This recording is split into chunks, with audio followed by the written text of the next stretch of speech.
Ready to break into a rewarding career? Elwood National Forge can help. Elwood National Forge produces critical defense-rated parts to all branches of the United States military, meaning each day our employees are doing their part to support the men and women protecting our country.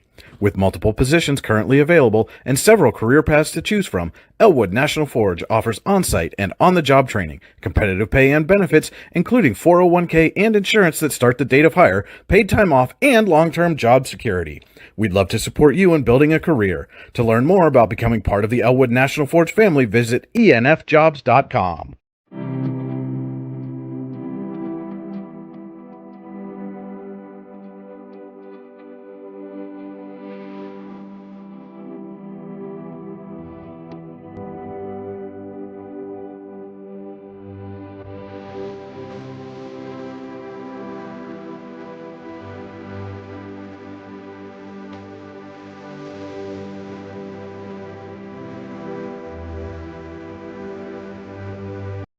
For all your automotive needs, look no further than the Warren Tire Center.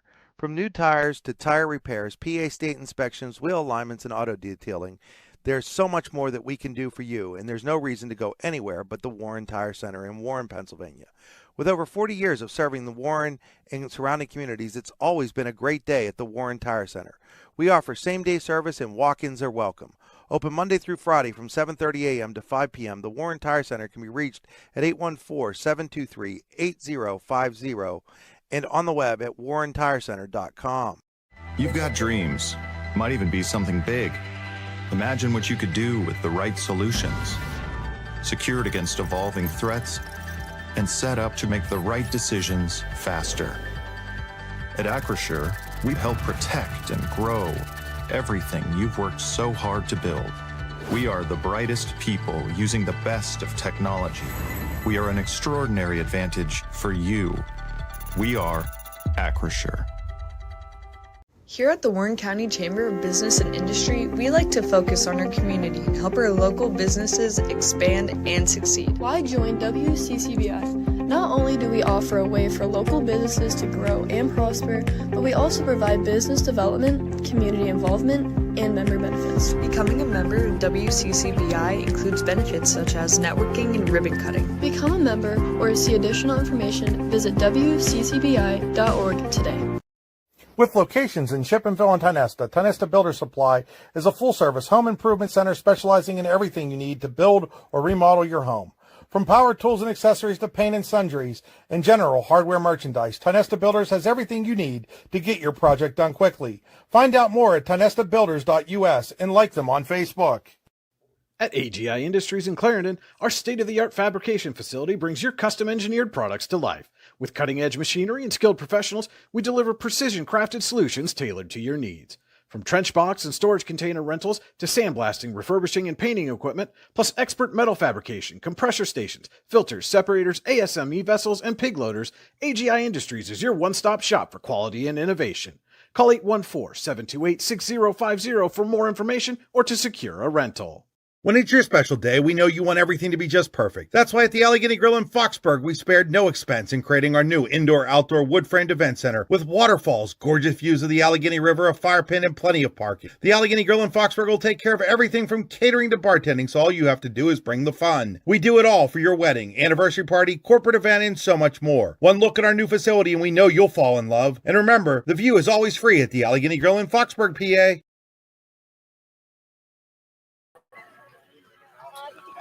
The Eagles are looking to make a return trip to the postseason and hope to get off to the right start tonight, while the Dragons are looking to end a lengthy losing streak.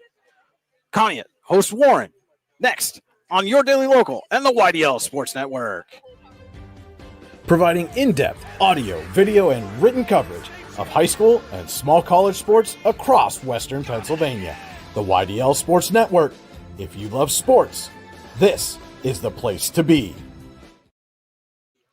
Good evening, ladies and gentlemen, and welcome to Linesville Conneaut Area Senior High School. It is high school football on Your Daily Local, the YDL Sports Network. Apologize for getting on the air a little bit late here. We had some connection issues, but Special shout out, thank you to Warren Athletic Director John Sittler letting us use his mobile hotspot. You got to have AT&T service down here in Linesville if you're going to get a signal, Cody. Yeah, absolutely.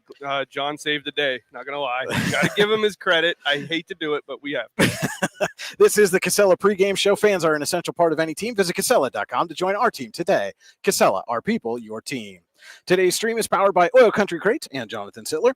Your products are protection. OilCountryCrates.com. You're on the Warren Tire Center drive to the game. Warren Tire Center, make sure you get to the game in comfort. WarrenTireCenter.com. Brian Hagberg, Cody Elms with you. Cody, about to start our 6th season doing this high school football on your daily local. And it's very special this year. We're making a concentrated effort. You and I are going to be following this Warren Dragons team around all season long. We'll be following them all over the place. As part of our revamped coverage here on your daily local, our colleagues Alan Siebert, Lou Visit down in Greenville tonight, calling the Eisenhower at Reynolds game. You can also check that out on the Your Daily Local Facebook page and online at yourdailylocal.com. Thank you to all of those watching, also on the YDL Sports Network. And Cody, again, this was a game. You and I did this. This was the home opener for the Dragons a year ago. And in that one, it was all Conneaut. They muffed a bit the opening kickoff. Mm-hmm. From that point on, it was all Eagles. Joe Ferguele took the first play from scrimmage, 84 yards, a little swing pass from quarterback Ben Easler, and they were off and running. But those two guys are gone this year, and the Eagles are going to have to replace Ferguele's 2,300 total yards and 25 touchdowns, while Easler was a dual threat at the quarterback position. Yeah, and I expect two players to pop up in that replacement for the running back position would be Aiden Ford. Ford rushed for 261 yards off of 33 carries. He had 3 scores. And then another one that you might be surprised to find out is Chance Mader. He's 5'7", 160 compared to Ford's 5'11", 181. I expect Mader to be your quick back, and I anticipate seeing him quite a bit in this game as well.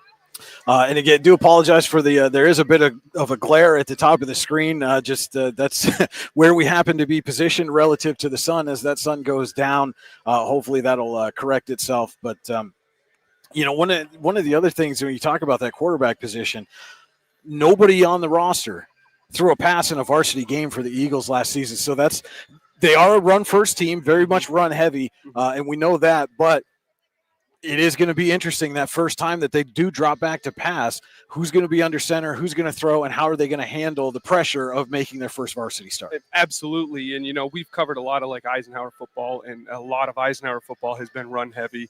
But there are moments in the game, whether it's late in the game or third and long or whatever, where your quarterback has to make that throw. And when you're a run-heavy team, your quarterback's not going to be in a rhythm, warmed up, or in this case, have the experience. So whoever's under center, going from this game going forward for Conneaut, they have a tall task in front of them. All right, we are just about 13 minutes away from kickoff. We will be back with more of the Casella pregame show. It's high school football on your daily local and the YDL Sports Network. Here in Warren County, Seneca Generation delivers more than electricity. We provide clean, reliable power, and we're proud to call this community home. Our team is committed to giving back, supporting local programs, and helping create opportunities that make a difference for families, schools, and neighborhoods. Because powering homes means empowering lives. Seneca Generation, powering your home, empowering our community.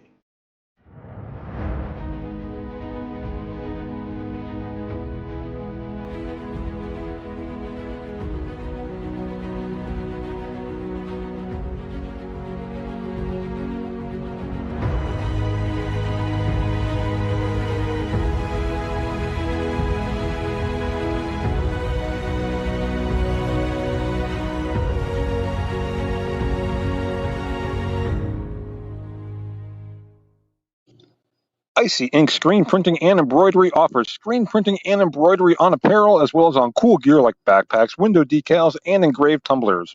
We also specialize in team, business, and organization fundraisers. Check out our Icebox stores online at icyinc.com or give us a call at 814-688-0034. Let's meet, drink coffee, and design some cool shirts. Be cool, wear Icy.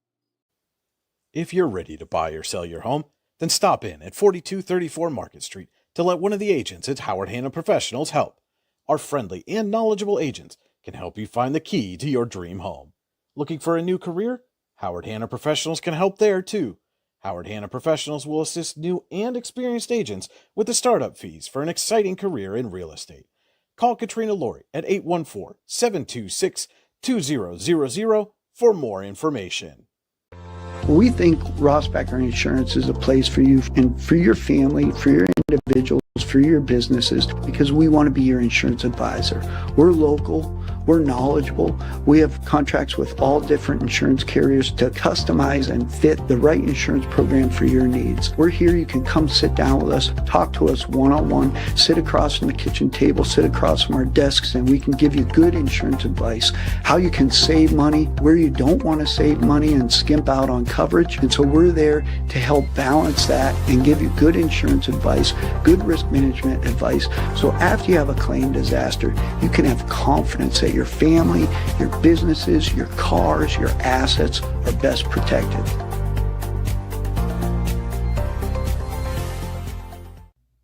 If you want to enhance your skills or gain an entirely new skill set, now's the time to register for classes at the Warren Forest High Ed Council. Registration for the 2025-26 Youth Leadership Program for students in grades 6 through 8 is now open. Secure your student spot today. Make 2025 the year you take the next step with a phlebotomy course, professional development seminars, a welding course, and a scam prevention seminar. Go to high-ed.org or call 814-723-3222 to register now. The Warren Forest High Ed Council, your access to lifelong learning. Welcome back to Conneaut Area High School here in Linesville, just under 10 minutes away from kickoff the 2025 season opener as Conneaut hosts Warren in a District 10 contest. We are back here on the Casella pregame show. I want to let you know our view of the field. It's the Venango County view of the field. Your view of the field tonight is brought to you by Venango County. There's always something to see and do in Venango County. VenangoCountyPAS.gov. And give out a shout out. Not only is he helping Cody get us connected and online, John Sittler's going to run the camera for us. So shout out to our cameraman, John Sittler, doing a little bit of everything tonight. All these shout outs. It's a good thing we're outdoors. You wouldn't be able to fit through a doorway right now. Well, if I start getting closer to you, you'll know why. It's because John's head's getting in the way. Yeah, yes. All right, so now we talked about the Conneaut offense, and this is a playoff team from a year ago. They've got some questions coming into this season with what they've got to replace. This Warren team has a lot of questions to answer coming into this year too, Cody. They're on a 22-game losing streak. The last win, October 14th, 2022, 42-17 over Titusville. They've changed head coaches. They've changed co-ops, I guess, for lack of a better term. We've got new consolidation taking place in Warren County this year. So gone is the Youngsville co-op. In comes some players from Sheffield from a year ago. And speaking of Sheffield, also taking over as head coach, former Sheffield headman Chris Corbar knows what it takes to end a lengthy losing streak. Did it out with the Wolverines a couple of years ago. Yeah, and I'm familiar with Chris Corbar. I covered him when he was head coach for Sheffield Wolverines. And I think that this is a tall order for him. But if there's a guy who has experience in this, which, let's be honest, is kind of an odd thing to have experience in, but Sheffield was a co-op with Abraxas. Yeah. So he's familiar with trying to integrate players into one system from two different buildings or two different locations. He's familiar with losing streaks. He's familiar with fighting from the bottom, being that underdog. So there's a lot of familiarity in a very peculiar situation. And one thing we talked about, one thing that Conneaut lacks a little bit is experience. The Dragons do come in with experience. You got second-year starter Brady Sheen at quarterback, completed almost 50% of his passes a year ago.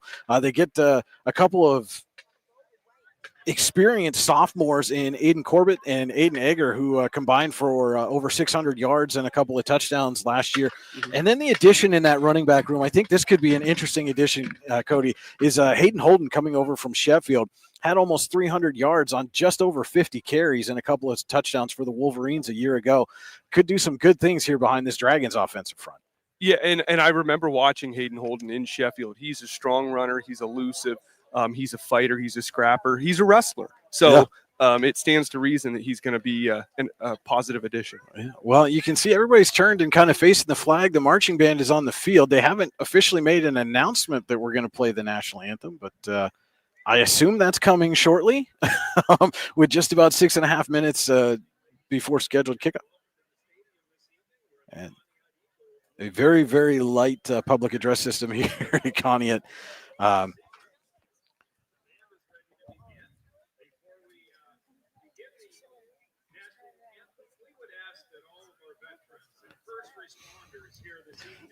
They are asking all the veterans and first responders to stand, and then they are going to play the national anthem. But again, the big question, Cody, is what's going to happen the first time that Sheen has to drop back to pass? Who's he going to look for, and what kind of protections he going to get? I think you're going to see a lot of short. I think he's going to better protection since last year. I'll finish that. Are we doing the alma mater right now? I'm not really sure what's happening. Again, the public address system not real loud over on our side of the field, so I can't tell. But as soon as they start playing the national anthem, we'll just stop talking, and then you'll know. I think that works. So, yeah, but I think that he will have better protection than he did last year. But I also think that we're going to see an offense designed around getting that ball out as quickly as possible. Don't make Brady Sheen sit back there for longer than he has to. Well, and he's going to have two big targets at tight end in Austin Fiskus and Tage Wyman, both guys 6'3", 230 plus. And, those are the kind of guys you're looking for if you're going to get into that quick passing game.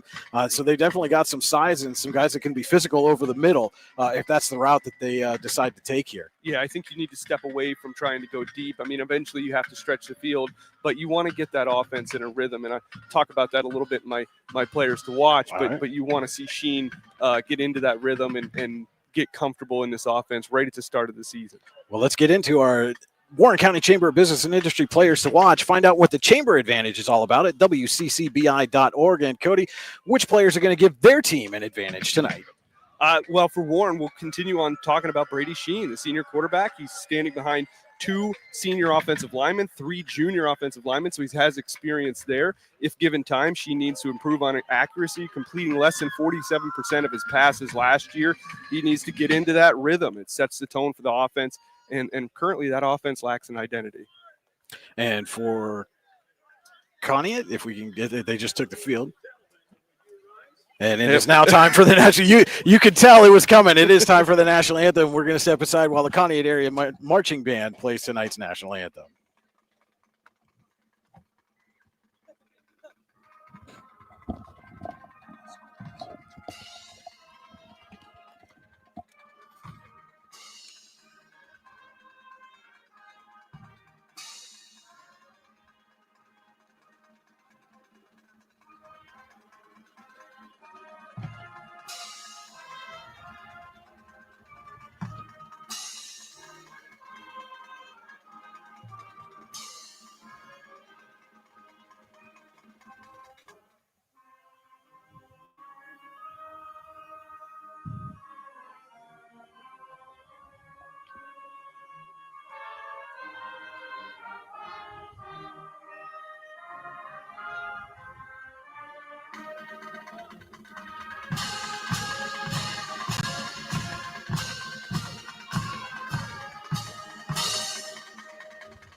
Again, Conneaut area marching band with tonight's national anthem. And all right, Cody, let's get into your player to watch for the Eagles. Alex Pascors. We were talking about tight ends on the Warren side. Well, he's a 6'3" tight end on the Conneaut side. Big body target and a fantastic bailout option as the new quarterback tries to get comfortable in that system. If the pocket collapses, whatever the case may be, look for Pascors just to be a nightmare for the Dragons defense throughout the evening. All right, and remind you, our scoreboard tonight is the Rouse scoreboard powered by Seneca Generation LLC. Our scoreboard tonight is brought to you by Rouse. Rouse is caring for generations. Visit rouse.org to find out more. And our board is powered by Seneca Generation. Seneca Generation, powering your home, empowering our community. And we are in the AGI Industries Storage Containers broadcast booth. AGI Industries is your one-stop shop for quality and innovation. Call 814-728-6050 for more information or to secure a rental. And now, Cody, let's take a look at our Howard Hanna Professionals keys to the game. Howard Hanna Professionals can help you get the keys to a new home. Call 814-726-2000 or visit howardhannaprofessionals.com. So I'm going to start with Warren. Warren needs to change the narrative. The last 2 seasons have just been a barrage of blowouts and tough losses. Warren needs to take those foundational first steps in the right direction. They have tough games ahead, but win or lose tonight, being able to lay those building blocks and lay down those good fundamentals and mistake-free football, that'll be key to not only competing tonight, but creating a strong program that we know that Corbar wants to create. On the Conneaut side, with the huge offensive losses at quarterback, running back, the hope is that the replacements will just be a smooth transition. But as we all know, many times these things take a game or two to work themselves out. So Conneaut needs to establish dominance on the offensive line.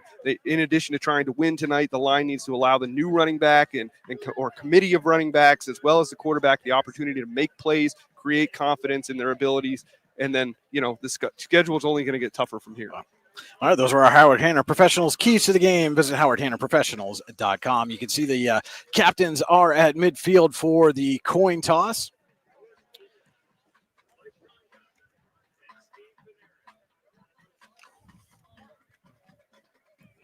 And that'll just about do it for the Casella pregame show. Our first quarter tonight is brought to you by Elwood National Forge. It's never too soon nor too late to set another goal or dream another dream. If now's the time for you, Elwood National Forge can help. With multiple positions currently available and several career paths to choose from, Elwood National Forge offers on-site and on-the-job training, competitive pay, and benefits, including 401k and insurance to start the date of hire, paid time off, and long-term job security. To learn more about becoming part of the Elwood National Forge family, visit enfjobs.com. Tonight's game is also being brought to you in part by the Lander Hope Clinic. Medical care for your whole family. Call 814-593-0011 or visit landerhopeclinic.com to request an appointment. And it looks like the Dragons are going to get the ball first here, receive the opening kickoff, and we'll see right out of the gate what this Warren offense is going to look like, Cody.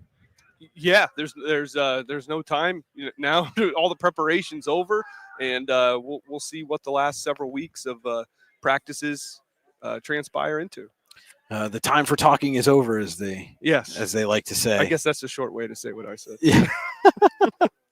And so apologies. We don't have a game clock tonight. Just again with all of our the connection issues that we had getting set up, we won't have a game clock, and so I will look at the scoreboard and give you the time left in each quarter. And again, the Rouse scoreboard powered by Seneca Generation and AGI Industries. And bear with me as we're calling player names out too. Again, as long as the sun is kind of right in front of our face, it is a little difficult to see the numbers out there. Back deep to receive for the Dragons. Looks like it is number 80, Liam Fredorowski. And number 12, Noah Bleach, or is that it's either Bleach or 13, Patrick Ross. I can't see the number from here. Again, apologize for that. Yeah, once that sun goes down behind those trees, life will be a lot easier. Just got confirmation that it is Ross, and it is. Looks like that's number 14, Wyatt Luke, getting set to do the kicking for Conneaut here to start things off. A big-bodied receiver. That was one of the guys that Chris Corbar said they need to look out for defensively. And the kick is up and underway, and it is through Fredorowski, or excuse me, that's number 22, Aiden Egger, through his hands and into the end zone for a touchback. Well, Cody, Conneaut kind of muffed the opening kickoff a year ago and then went 80-some-odd yards on the next play. Can the Dragons replicate that here tonight? I think that would be a heck of a way to start the year. and like I touched on prior to this kickoff, making those positive steps, if they're able to get a couple first downs, I know that's not winning the game, right off the bat, not scoring off the bat, but get a couple first downs. The offense really struggled last year. So you've got to come out here and find something to build off of. Dragons come out and we do a whole shift there, and it's looks like Aiden Corbett's going to take the snap. And it is a direct snap to Corbett, and he's met at the line of scrimmage immediately by a couple of Eagles.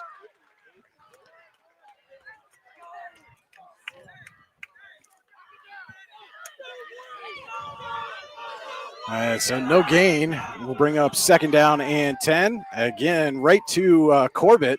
Fights his way through and lost the football, and the Eagles have it. And 2 plays in, and Conneaut has forced a turnover. That ball squirted out, and the Eagles come up with it. Looks like it was either number 3, Braden Feeney, or number 25, Alex Pascors, who came away with the fumble recovery for Conneaut. And the Eagles will take over their first possession deep in Warren territory. Yeah, that's the opposite of what they needed to do, but they can't let that get them down.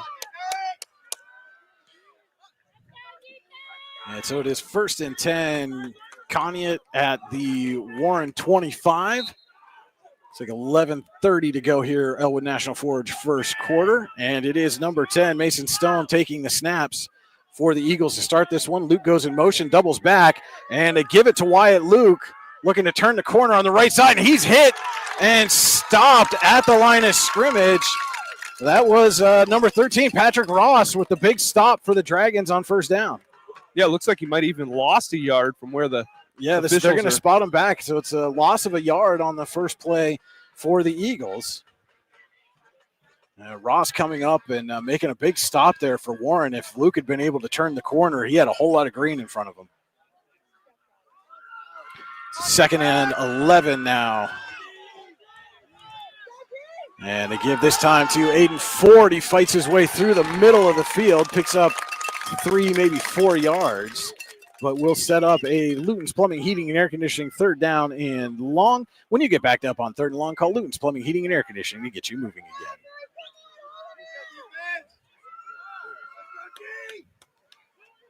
It's like a 3rd and about 7 here coming up for Conneaut.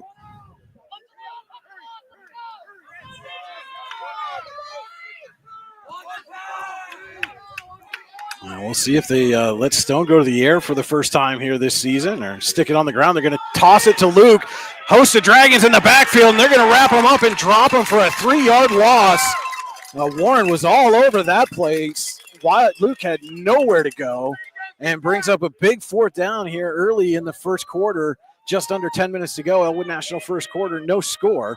Eagles trying to capitalize on a turnover. Well, and already, though, you're seeing a difference between the way this defense is playing this year and last year. They're missing a lot of tackles last year, kind of out of position. This year, they're attacking the ball. They're being dogs on defense. You can see a change in defensive tone. 4th and 10 for Conneaut at the Warren 25. Stone in the gun. Ford with him in the backfield. They're going to give it right up the middle to Ford. He's got a hole. He's through in, trips up, but he's got enough for the Tionesta Builder Supply 1st down.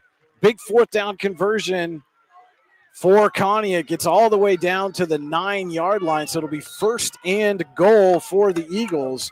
14-yard pickup for Aiden Ford.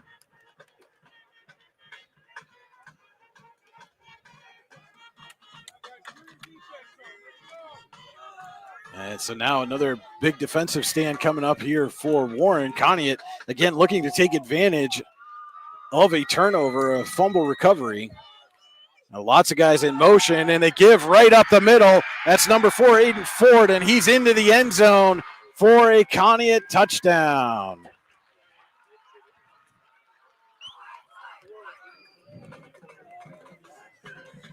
Nine yards for Aiden Ford. With, I believe that's 8:57 to go, Elwood National Forge first quarter. And Conneaut is going to attempt the extra point here. That is number 8, Nick Street, on for the PAT. Had a little discussion with the official, but now they're good to go. And Street's kick is up and good. 8:57 to go. Elwood National Forge first quarter. Conneaut takes advantage of a Warren fumble and leads the Dragons 7-0.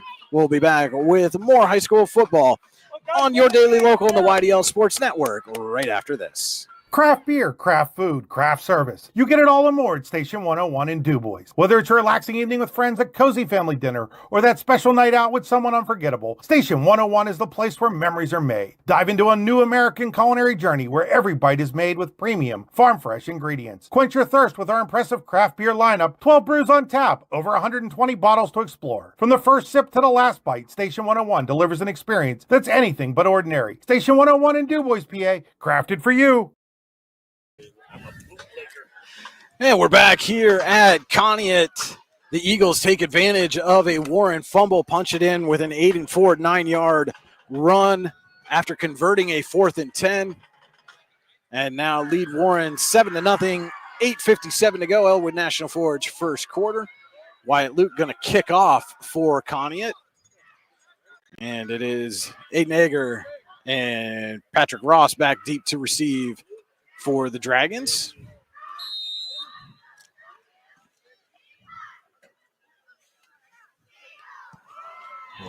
Short kick goes through the legs right to Egger, takes it on the bounce at about the 7. And Egger out to the 30, 31-yard line on the return. 24-yard return for Aiden Egger. And Warren will start its second possession of the ball game at its own 31.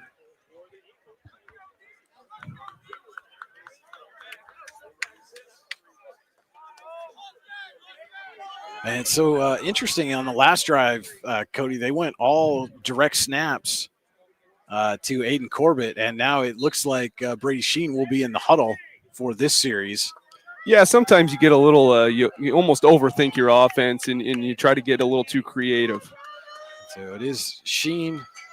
And the gun has Charlie Blum to his right, sends him in motion. And turns and gives it to Corbett. Corbett off the left side, has a little space, and then is hit hard out of bounds. But about a 5-yard pickup there for Aiden Corbett on first down. We'll make it a 2nd and 5.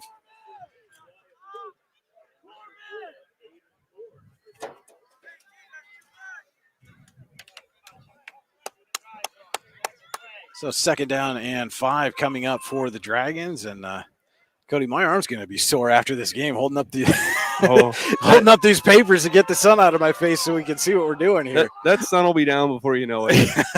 And then we'll be complaining about how cold it is. Yeah. Always something absolutely. with these guys, right? Yes. And Sheen sends Blum in motion again. And this time gives to Egger off the right side. He runs into traffic and is hit and dropped for a 2-yard loss. Egger was trying to pick his way through there, and Connie was able to close. That was Feeney and Dustin Harper in on the stop for the Eagles. Will make it a 3rd and 7.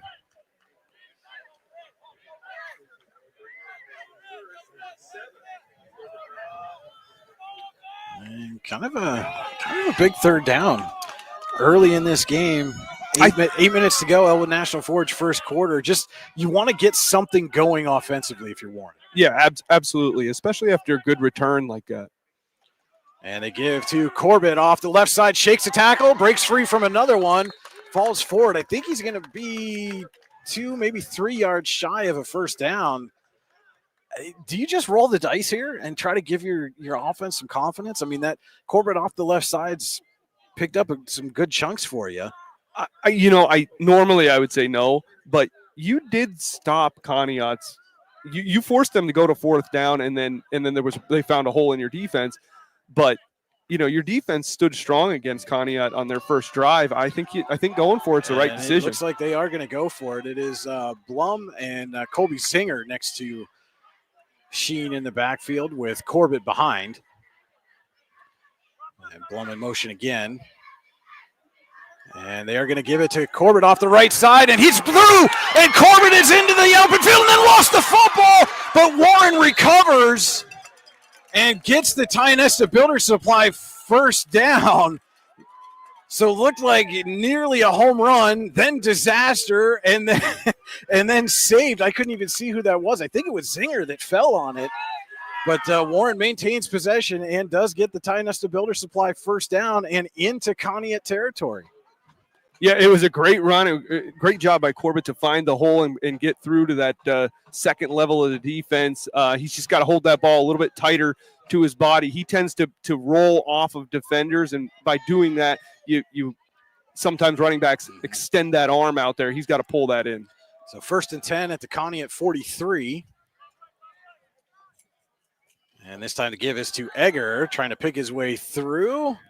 And he pushes the pile forward for a couple of tough yards.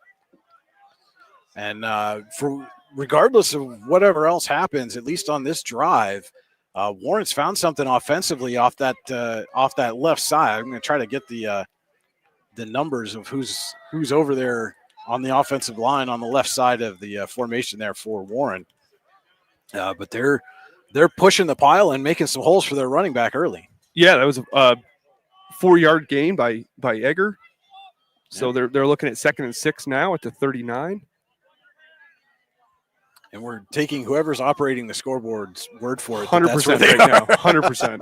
I normally don't like to do that, but out of options. And some confusion, and we've got a flag in the backfield, and Warren's going to get hit with a delay of game penalty, first penalty of the season.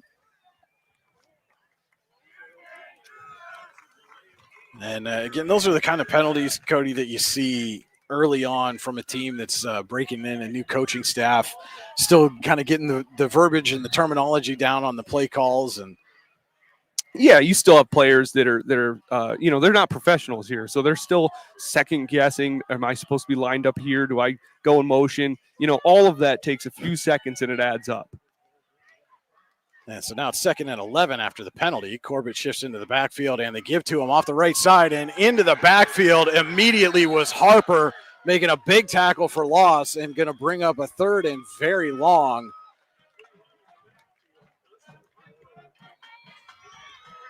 And probably going to force the Dragons to go to the air for the first time, as it looks like it's going to be a Luton's Plumbing, Heating, and Air Conditioning 3rd and at least 15 from our vantage point. And that is Alex Wilkins and Hayden Lilly, number 65 at left guard and number 70 at left tackle for the Dragons that have been clearing some space. But that time Harper burst through the right side and made a big tackle for loss, brings up a 3rd and 14.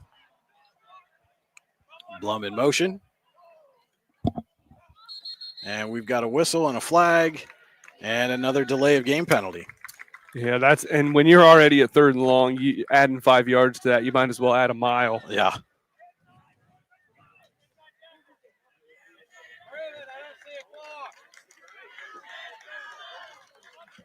And, again, this is Connie. It's one of those fields that they do not have a play clock on the field. And so, Sheen's got to be cognizant of looking for that official holding up the hand for 5 seconds. Yeah, and you got to think after this series, Corbar is going to pull him to the side and remind him of that. So now it's 3rd and 20. Dragons need a big chunk here to keep this drive going. And Sheen looking to throw, has some time now, scrambles, and he's going to get hit and lost the ball. Ball's still loose on the ground. I think Conneaut's on it.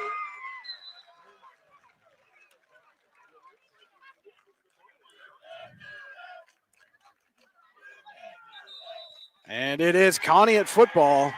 So the second turnover generated by the Eagles. And, again, Cody, that was one of those when Sheen started to go through the line, he had that ball down at his side, holding it in his hand instead of tucked up under, like that typical running back stance. And, I remember years ago, Tiki Barber talking about how he had to shift, put that thing right up against his chest. And when you don't do that, this is what can happen sometimes. So yeah, when you're a quarterback and you decide that you're going to scramble or go for the run, it is your responsibility to take care of that football, and you become a running back, and you do everything from that point on as a running back would. 4:40 to go. Elwood National Forge first quarter. Conneaut takes over, second turnover of the game, already up 7-0. And they give to Ford. Ford's got a big hole, shakes a tackle. Ford down the sideline and ripped out of bounds inside or right at the Warren 20, a 25-yard pickup for Aiden Ford. And he looks to be providing an early answer to who Conneaut's going to be able to turn to replace the production from loss from Joe Fergio Elliott. It certainly seems that way. His field of vision's do very well. He has very good field of vision. He's able to break tackles. Warren needs to shore up their tackling in the open field and tighten that down. And they're sending the official stop there, sent Colby Zinger off. He's got some blood coming from his, look to be the area of the knee. I don't know what the official standards are for how we describe it. It looks like he's bleeding under his kneecap, or from his kneecap. Is that the patella? That is, yes. My wife's a nurse. Chance Mater off the left side gains about 4 yards.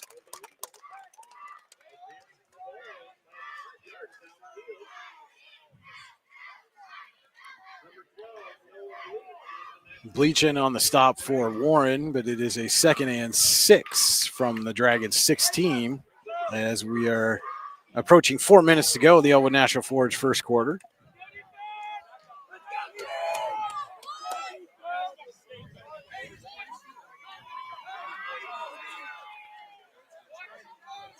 And so gives to Mater again, this time off the right side, and Mater is into the open field and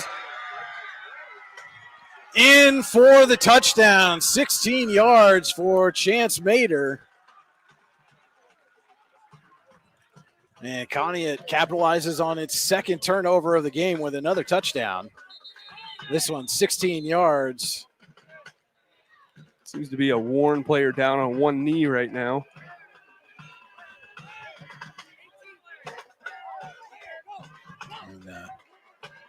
And that touchdown comes with 3:45 to go in the Elwood National Forge first quarter. As Dane Renwick, the athletic trainer, is out to check on that injured Dragon.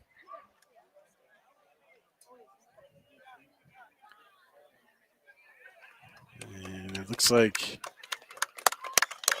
up and going to come off the field under his own power. I believe that's number 8, Alex Minio.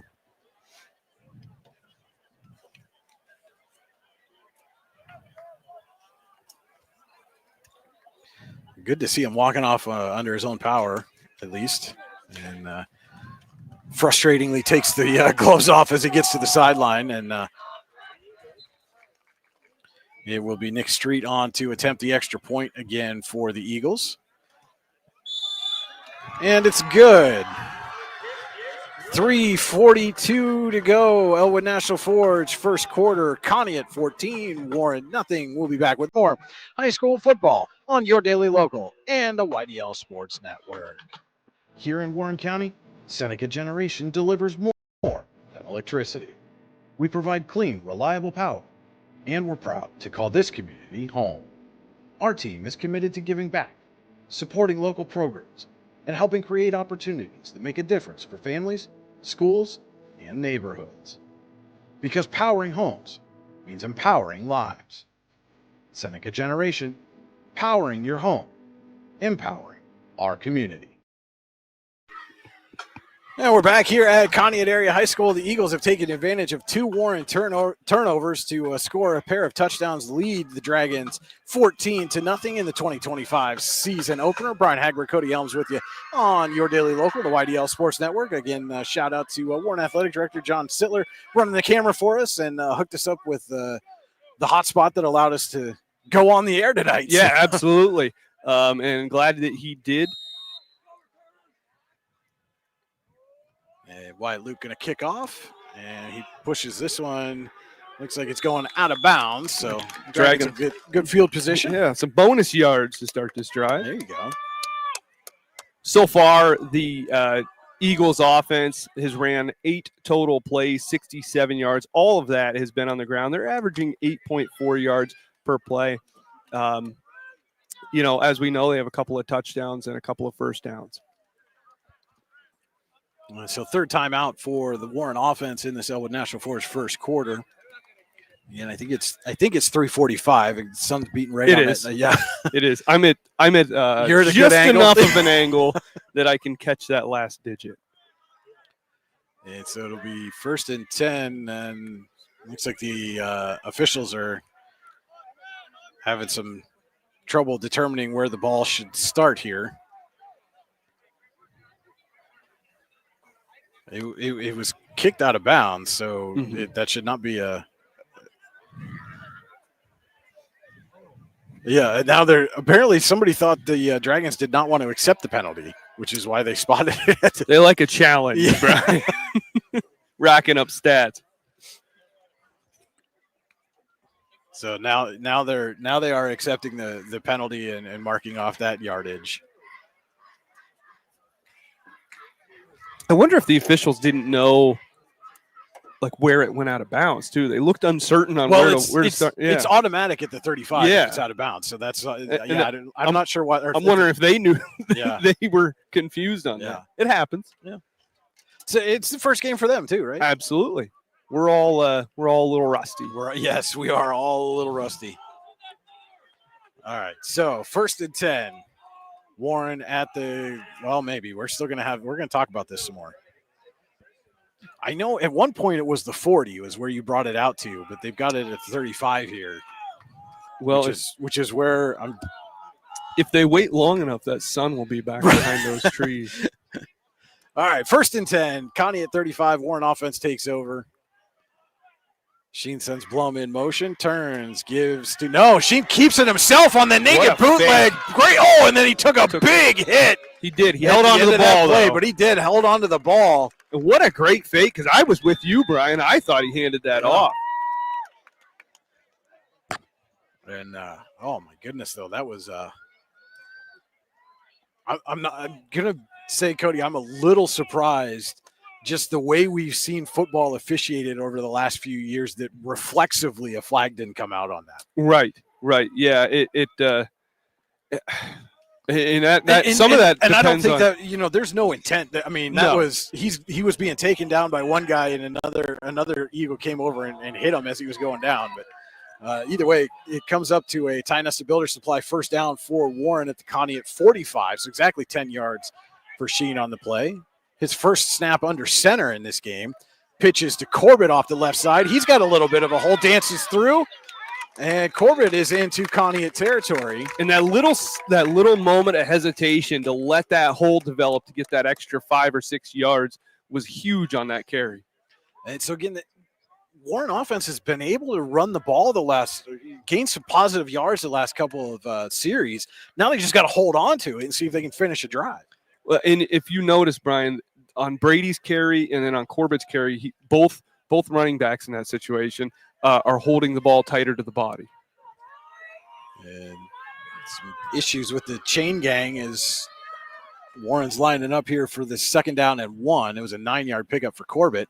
Tossed to him off the right side, and not much there for Corbett on that one, but I think he fell forward enough for the Tionesta Builder Supply first down. He was able to stretch that defense out just enough to get the first down.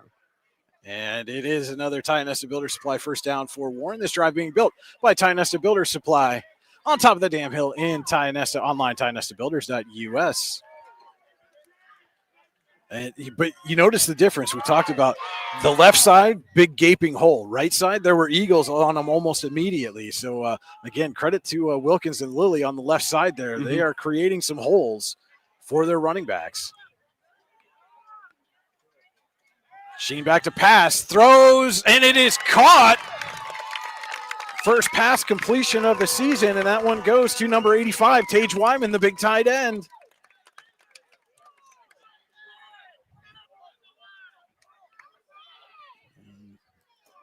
Again, trying to get the vantage point to see. Looks like a 5-yard pickup, maybe 6. Wait till they adjust the scoreboard here. It'll be 6. It is 6-yard, 6-yard pitch and catch there from Sheen to Tage Wyman, who took the year off last year, but wanted to come back and play his senior season. 2nd down and 4, and give right up the middle to Zinger, and he somehow got out of the pile, but then was taken down by Wyatt Luke.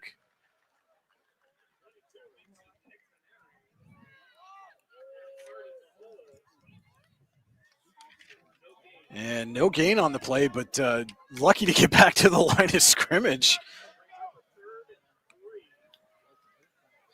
was Zinger there on that play. I mean, it looked like he was stepped up for a loss, and then he just kind of slid right off that pile to the left side. So 3rd and 3 now for Warren at the Conneaut 37. Minute to go. Elwood National Forge first quarter pitch to Corbett off the left side. He's going to be close. I think he might be a yard short based on where the near. No, it is a Tionesta Builder Supply first down. Corbett got just enough again.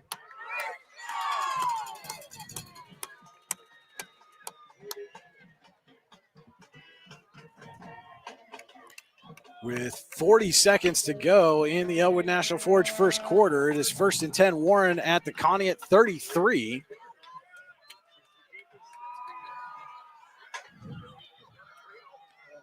And Sheen has been exclusively under center for this drive. Gives to Corbett off the right side, and again, not much doing there. And it looked like he slipped a little bit as he was coming through the hole. Yeah, his footing got a little messed up there as he was coming through. But, going back to what you were saying about Sheen being under center on this drive, I think that has tightened up the handoffs. It's hiding that handoff a little bit, and it's making it quicker. The Conneaut defense was getting in on that right side on our side very quickly.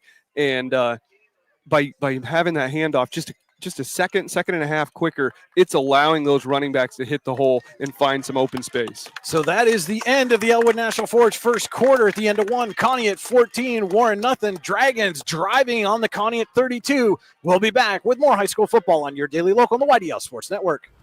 Ready to break into a rewarding career? Elwood National Forge can help. Elwood National Forge produces critical defense-rated parts to all branches of the United States military, meaning each day our employees are doing their part to support the men and women protecting our country. With multiple positions currently available and several career paths to choose from, Elwood National Forge offers on-site and on-the-job training, competitive pay and benefits, including 401k and insurance that start the date of hire, paid time off, and long-term job security. We'd love to support you in building a career. To learn more about becoming part of the Elwood National Forge family, visit enfjobs.com. When it's your special day, we know you want everything to be just perfect. That's why at the Allegheny Grill in Foxburg, we spared no expense in creating our new indoor-outdoor wood-framed event center with waterfalls, gorgeous views of the Allegheny River, a fire pit, and plenty of parking. The Allegheny Grill in Foxburg will take care of everything from catering to bartending, so all you have to do is bring the fun. We do it all for your wedding, anniversary party, corporate event, and so much more. One look at our new facility and we know you'll fall in love. And remember, the view is always free at the Allegheny Grill in Foxburg, PA. Back here at Conneaut Area High School, starting the second quarter, Conneaut 14, Warren nothing. Dragons driving at the Conneaut 32. It'll be 2nd down and 9 as we start the second quarter. Our Venango County view of the field is brought to you by Venango County. There's always something to see and do in Venango County, venangocountypas.gov. And a shout out to our cameraman, John Sittler, tonight. Also hooked us up with the mobile hotspot, got this on the air. So appreciate John for that. And our second quarter tonight is brought to you by Verischetti Holdings. Companies within the Verischetti Holdings Group include Phoenix Sintered Metals, Superior Energy Resources, Allegheny Electric, and Verischetti & Son Incorporated. Find out more at verischettiholdings.com. 2nd and 9 for Warren to start the Verischetti Holdings second quarter. Sheen still under center. Turns, tosses to Corbett. Corbett reverses field and falls forward for a couple of yards. We'll bring up a 3rd and looks like about 5, maybe 6. 3rd and 6 now at the Conneaut 29, and absolutely 4-down territory here, Cody, wouldn't you say? 100%. I mean, since Warren has started this drive, they haven't had a negative play. I think their worst play is for no yards. So they're moving that ball forward. So if they can get this on this 3rd down play, if they can get within a couple of yards, I'm pretty confident they'll keep the drive alive. 3rd and 6. Coming up for the Dragons as the sun is slowly making its way down the horizon, but I think we're going to have our own version of the Midges game here once that sun goes down. That's okay. And Sheen back to pass. Under pressure, throws over the middle, is looking for Fiskus, but just over his hands. Brings up a 4th down and 6. And are you a little surprised they went to the air on that 3rd down, Cody? A little bit. I'm going to pull the positive from it, though. Sheen, as that pocket sort of shifted, it didn't really collapse. It kind of shifted to the far side of the field. He didn't panic. Yeah. He stayed poised. He got that ball off. It was a little off mark, But I think you got to pull the positive from there. But yeah, as well as they've been running the ball, I'm a little surprised they passed. I think again, we're armchair quarterbacking here, but 100%. Armchair coaching here. But you maybe keep it on the ground on third down, and then it opens things up for you if you don't quite get it on fourth. Now you almost have to throw it here on 4th and 6. And Sheen is back to pass, has all kinds of time. Fiskus over the middle, makes the catch. No, he couldn't hold on. Again, Sheen poised in the pocket, found his man. He was open. It was on the money on that play. Credit the defense there for knocking that ball away at the end. That was a great defensive play. I didn't catch the number of the defensive back that was on Fiskus there, but great route, great throw, even better defensive play for Conneaut, and they get the turnover on downs. Yeah, but Warren, they walk away from that series not with any points, but with some plays to build off of, and knowing that they're productive on the ground and they can go right back to that on the next series. Now the key is you got to get a stop defensively. Mm-hmm. Yeah, you can't if you put yourself in a deficit to the point where you have to pass. You got to go pass heavy. And this is Conneaut's worst starting field position of the game so far, 10:59 to go. Verschetti holding second quarter. They're starting at their own 29, and we've got a whistle.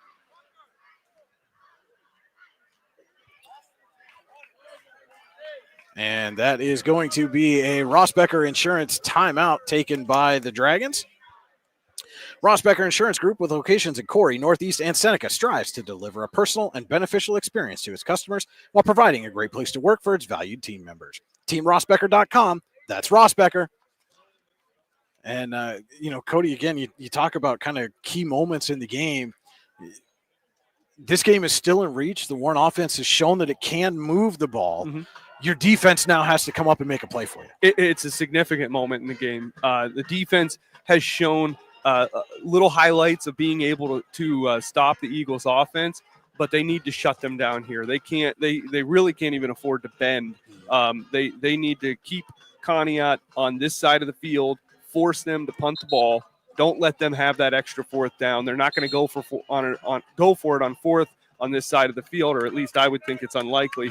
So these next 3 plays for the Dragons are far more critical than the next 3 plays for the Eagles. Yeah, and if you're Conneaut, you can look at this and go, hey, we got a chance to really kind of, step on the throat here and put this game out of reach. Stone back to pass under pressure. He gets it off Luke with the reception, and about a 5-yard gain by Wyatt Luke, taken down immediately there by number 11, Chris Orth. That was a good open field tackle, and Orth needed to make it to keep Luke from breaking that for a big one.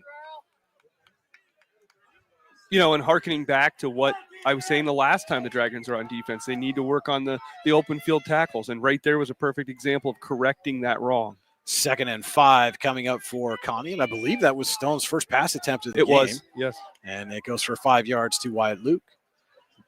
And now they give to Mater off left side, and he's hit immediately, but able to fall forward for about 3 yards.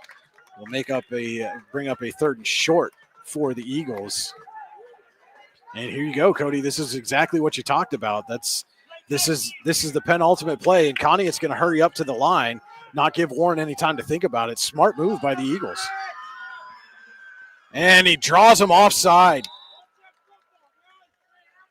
So they get a free first down via the penalty.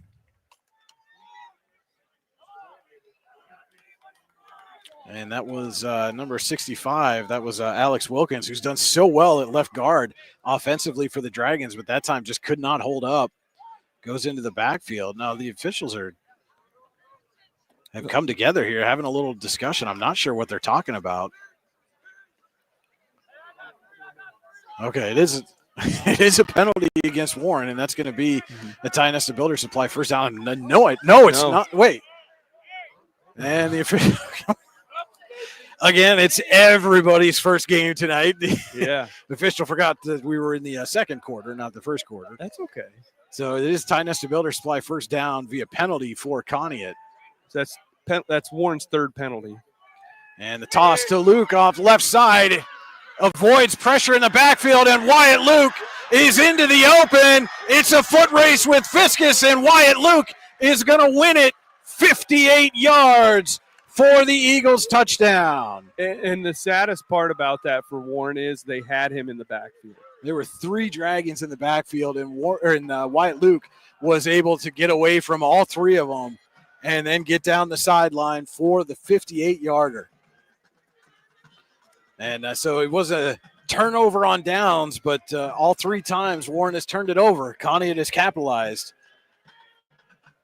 And Nick Street on to make it a 21-0 Conneaut advantage with 9:38 to go. Verischetti Holdings second quarter.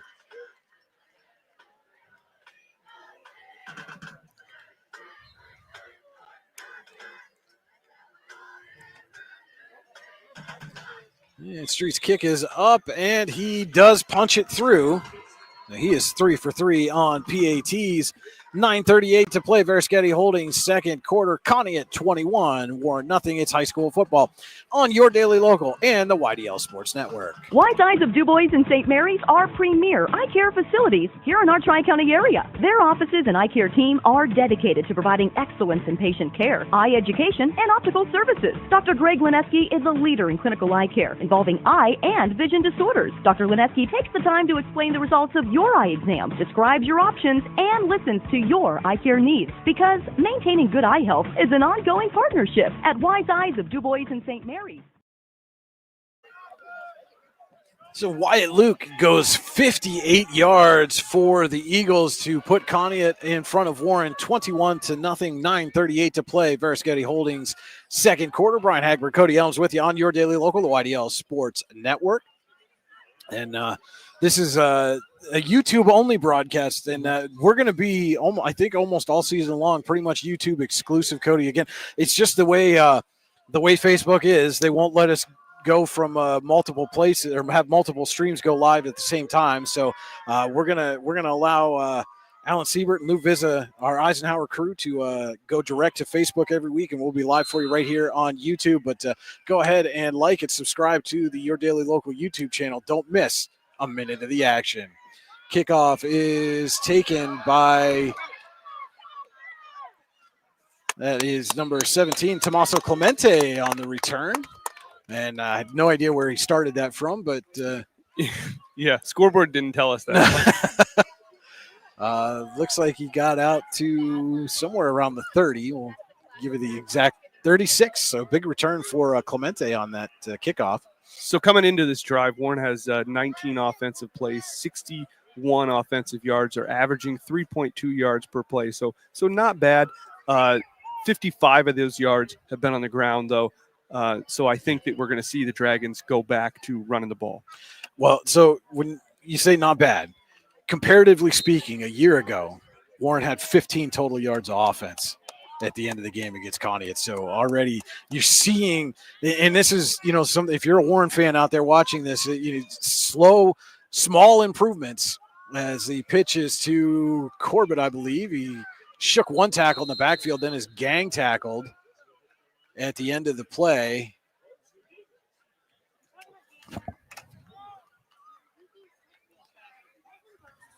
And looks like he gained about 2 yards there. We'll bring up a second down and 8.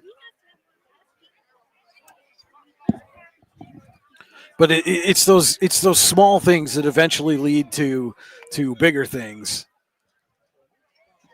Yeah, and there's certainly, every drive that Warren has had, there have been things that they've done correctly that they certainly can build off of going forward. So second down and 8 coming up for the Dragons. Sheen back under center. Corbett, the lone back in the backfield. Sheen looking to throw. Throwing deep down the sideline for Fiskus. He cannot haul it in. Good coverage there by Braden Feeney. Stuck with Fiskus all the way down the sideline. Has had some opportunities. Austin Fiskus has. Yeah, Brady Sheen's putting the ball in the right spot. Now, that was great coverage, but Feeney didn't give him any space. That's there. The unfortunate thing for Fiskus is he's met excellent defense on his last 2 targets. Brings up a Luton's Plumbing, Heating, and Air Conditioning third down and long. When you get backed up on third and long, call Luton's Plumbing, Heating, and Air Conditioning to get you moving again. Visit them online, lutonsplumbing.com. So 3rd and 8 at the Warren 38. And Sheen back in the gun. And look at the throw again. Has time. Fires just off Corbett's fingertips. But again, Cody, again, an improvement that we've seen over last year. Brady Sheen's got time in the pocket. Last year, he had zero time to throw. Yeah, I don't know what double a zero is, but no, he has significantly more time in the pocket. He's significantly more comfortable as well. The only question that I would have at this point is we had another drive where we threw on second down when it was second and long and forced a third down throw when you've been running the ball well. I do think that needs to change a little bit. So Charlie Blum for our first punt of the ball game for either team. And Blum's punt is away, and we've got some major holding going on, and then pushing the end, more extracurriculars, lots of flags as Warren downs the punt at the Conneaut. It looks like 33, but there were a couple players got all kinds of tangled up. Getting a little spicy. Yeah, one of them was number 1 for Conneaut, Johnny Sandow. And I think he was tied up with Clemente going down to field the punt, and they were kind of throwing each other around. And then there was Chris Orth came in, tried to jump over Sandow. Sandow stood up, and then they both went to the ground, and a second flag came in. So we'll see how this all shakes out.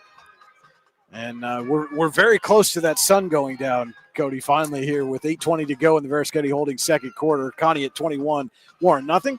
The Rouse scoreboard is powered by Seneca Generation, LLC, and AGI Industries storage containers.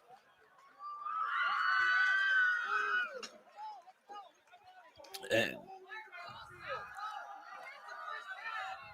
it looks like we're going to have offsetting penalties here as that ball's going to stay put on the 33.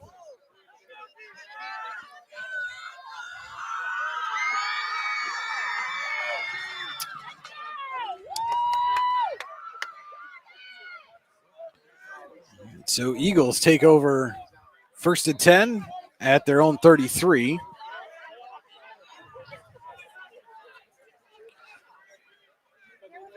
Yeah, there's somebody in a parachute way out over the horizon there, Cody. And hopefully he stays out that way. As it gave us to Mater off right side, and he's hitting the hole by Colby Zinger after about a 3-yard gain.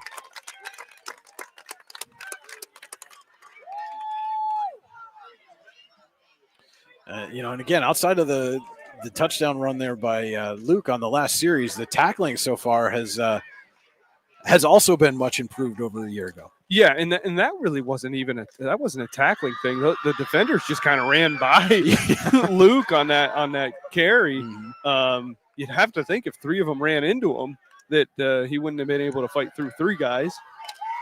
And so it's 2nd and 7 as Luke shifts sides of the formation. Zinger creeping up, comes on a blitz. It's a pass. Stone wide open down the middle is Ford. Hits him in the hands, but he can't keep his balance. The only thing that saved a touchdown was the turf monster there. But big gainer for Conneaut. They go from their own 36 down to the Warren 25.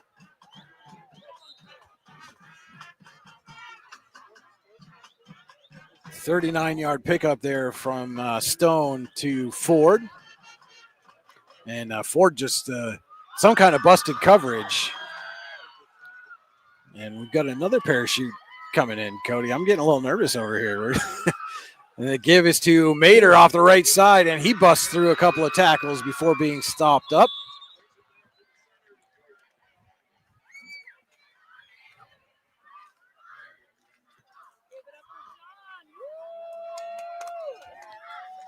Eight-yard pickup for Mater, and again, just our vantage point when they're down on that end of the field is a little difficult for us to tell you exactly what the gains are immediately without seeing them on the scoreboard. So it's 2nd and 2 from the Warren 18. Conneaut in the red zone for the 3rd time. The give is to Ford. He breaks a tackle, trying to turn the corner. Gets to the edge and then is wrestled out of bounds by a host of Dragons right near the 10-yard line. Going to be a Tionesta Builder Supply first down. And neglected to mention that play by Ford was an Allstate Insurance, the David Jones Agency. Good hands play. You're in good hands with Allstate Insurance and the David Jones Agency. Dave will always help you make the right decisions with your insurance needs. Call him today at 814-223-4000. So far, Conneaut has 13 carries, 146 yards on the ground. 6:23 to go. Verischetti Holdings second quarter.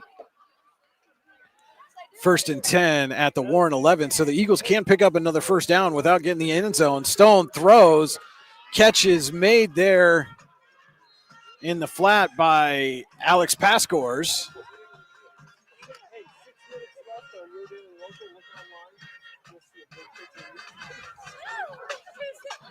And a short gain there. 6-yard pickup for Pascors down to the 5.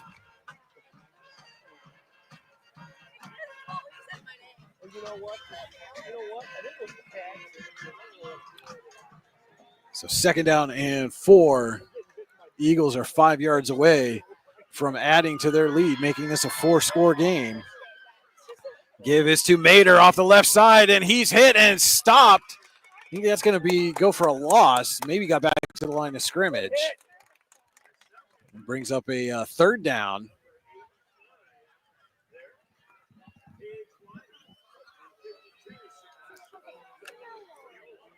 Wyman and Sebastian Oyola in on the stop for Warren. Loss of a yard makes it 3rd and 5. And again, Conneaut can pick up a first down without scoring here. They are on the 6-yard line. And Stone looking to throw, and he's hit and gets away. Has time now, throws, and it is caught for the touchdown. Wyatt Luke with his 2nd touchdown of the day. How Stone was able to get out of that sack, I'll never know. But he got out of it and then found Wyatt Luke in the end zone. 6 yards for the Conneaut touchdown. Yeah, Mason Stone, he's 4 for 4 passing, so they haven't had to pass a lot. But when they do, he's been accurate and making plays, breaking that potential sack. Street on for the extra point. And yeah, that was huge because if Stone goes down there, they're looking at 4th in a country mile. Whistle on the extra point attempt. Not sure what that was for.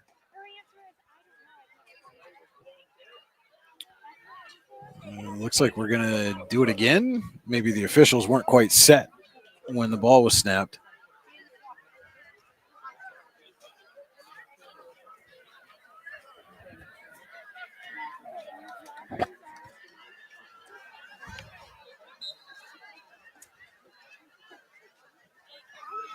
And now Street puts it up and through.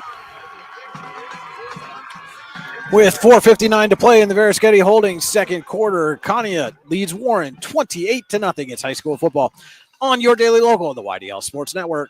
Excellence, teamwork, responsibility. Those are the foundations on which Phoenix Sintered Metals in Brockway is built. Phoenix is a Verischetti family-owned powder metal manufacturer committed to being an industry leader through excellence, innovation, and continuous improvement. Phoenix emphasizes employee teamwork as well as responsibility to the community. Like any team striving to be the best it can be, it knows that hard work and perseverance pay off. And we're back here at Conneaut. A 6-yard pass from Mason Stone to Wyatt Luke increases the Eagles' lead to 28. And want to let you know today's game is being brought to you in part by Healing Beauty by KJ. For all your hair, makeup, and beauty needs, visit Healing Beauty at 112 Pennsylvania Avenue West in Warren or at shophealingbeauty.com.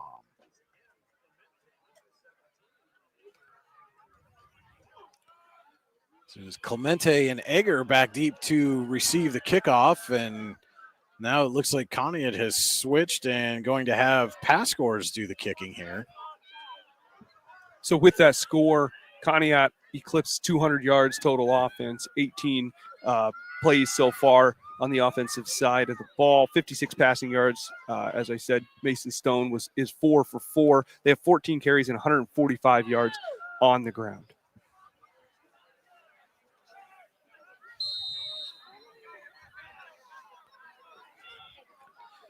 So pass score is getting set to kick.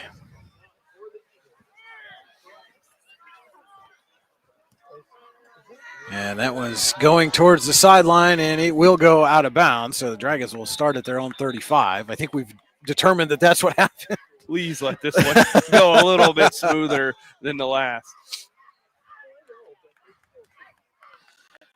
And with 4:59 to go in the Versketti Holdings second quarter, don't forget to stay tuned for the Allegheny Grill of Foxburg halftime show. We'll have stats, scoring summary, out-of-town scoreboard, and more for you.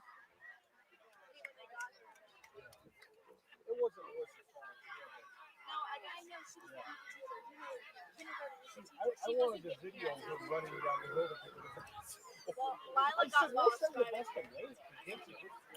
And so Warren will take over 1st and 10 at its own 35, trailing Conneaut 28-0.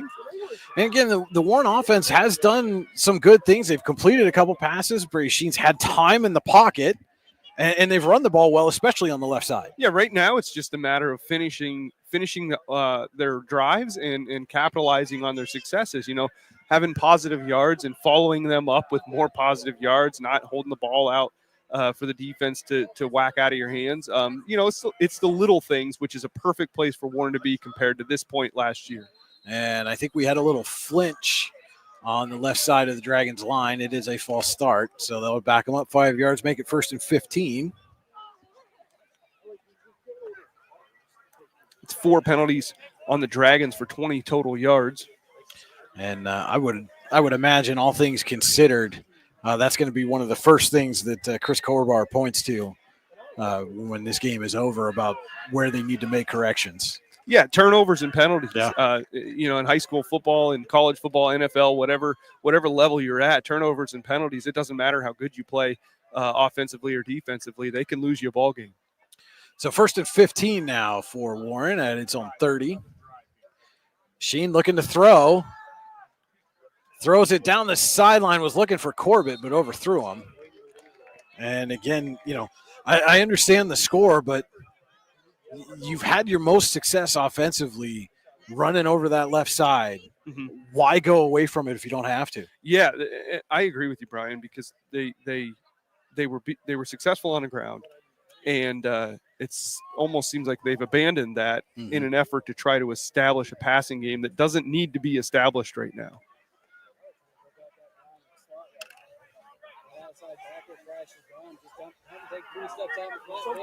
So 2nd and 15.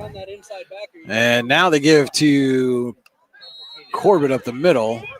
Stumbled a bit coming through the hole. Short gain. It'll be a Luton's Plumbing, Heating, and Air Conditioning 3rd down and long coming up. Looks like 3rd and 12, so 3-yard pickup for Corbett.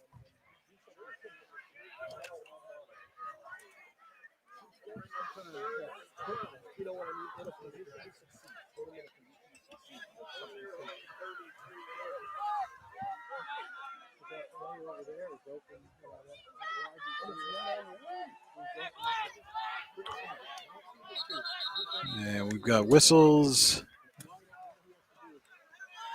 And that is going to be a Rossbecker Insurance timeout taken by the Dragons, their 2nd of the half.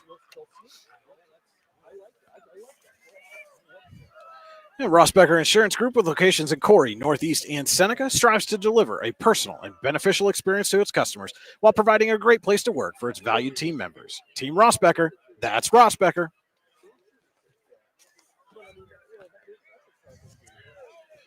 And so 3rd and 12 coming up for the Dragons, 4:11 to go.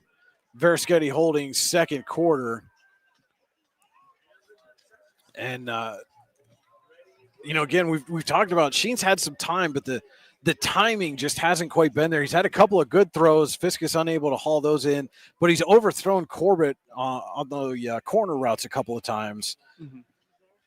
What do you look for here? I mean, do you go back maybe to Fiskus over the middle? Maybe do you try Tage Wyman over the middle and see if he can haul in the catch and make this even a manageable 4th down? Sheen has certainly been more on target with his bigger receivers. Mm-hmm. So I think you need to get a big target for him to work through, whether it's a matter of him getting lost behind his offensive lineman, not having that clear visibility, but with a bigger receiver, he sees them, or it's just those are the plays they practice more in practice.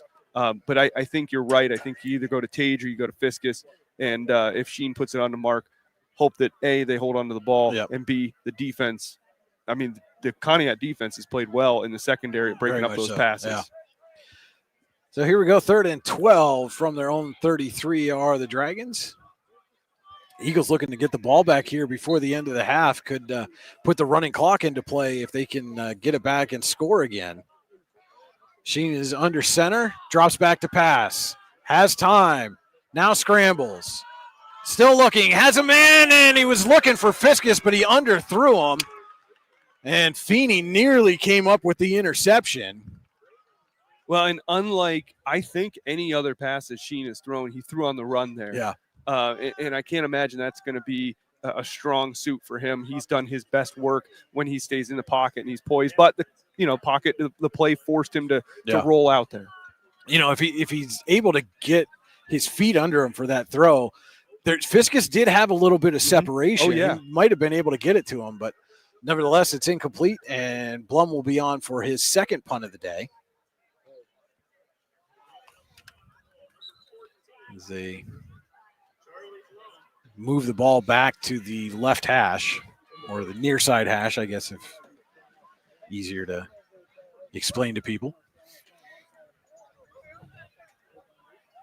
The sun's down. It is. Life is good now. Yeah. Well, I don't know. We still got these midges. Mr. Sittler says the camera's better.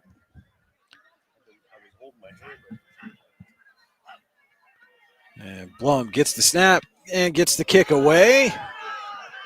And takes a Warren bounce across the 40 and rolls to the 37. Tight spiral of a punt. Almost looked like a pass. If he'd have gotten a little more air under that, probably could have got about 10 more yards on the bounce. But yeah, it had a good roll. So 3:53 to play. Verischetti holding second quarter, and Conneaut takes over at its own 37.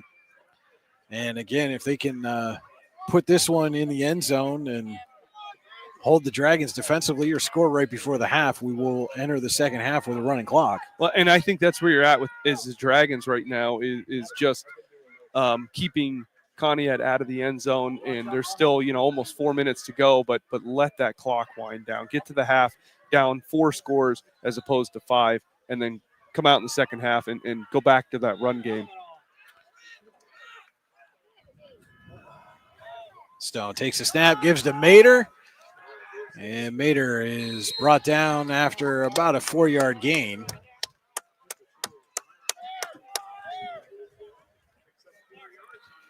Carter Campbell and Noah Bleachin on the stop for Warren after a 5-yard pickup for Mater.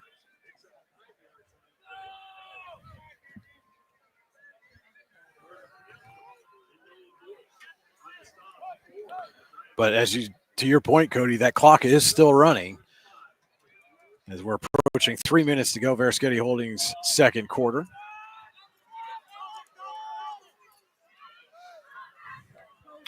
Stone in the gun has Mater in the backfield, still looking to throw. Under pressure, hit as he throws it. It is caught by Feeney. Spins away from a tackle before being hauled down. But it is another big pass play.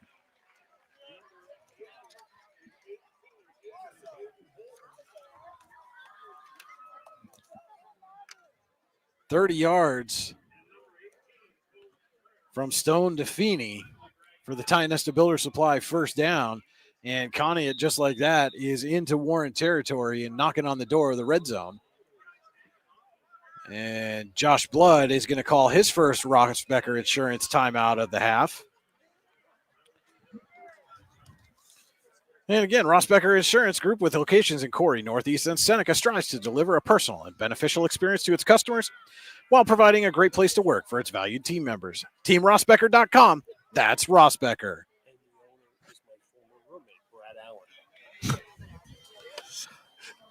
John Sittler's got all kinds of connections to this game. Just let me know that Brad Allen of Rossbecker Insurance is his former roommate. A long time ago. And so back to the game, Brian. Mason Stone. But you talk about Brad Allen again, and one of the assistants for the Corey football team had a great season last year. I was actually they had a playoff game at War Memorial Field in Warren, and won that one with a walk-off field goal in the rain, bounced off the crossbar and in. We've got great video of that. I'm going to try to include that in our pregame for next week, as Warren will host Corey next week in week 2. But Brad's been a great friend and sponsor of your daily local, the YDL Sports Network.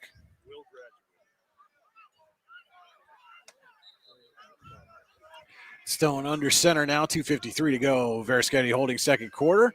Tosses to Ford. And Ford gets to the sideline and then is eventually run out of bounds, but has enough for a Tionesta Builder Supply first down.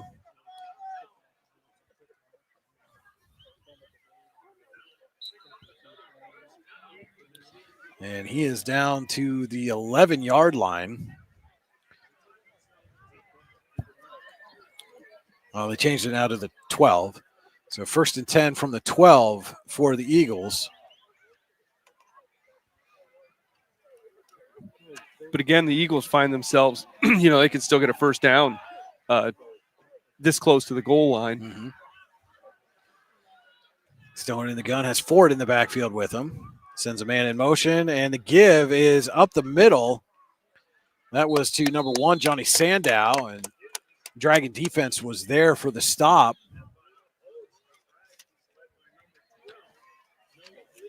And gained maybe a yard on that.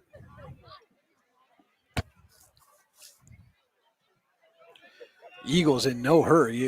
2:23 to go. And if you're Conneaut, you want to score almost as close to the half as you can. I mean, you don't want to, kickoff return or busted play or something takes away that running clock advantage that they're looking for right here. Correct.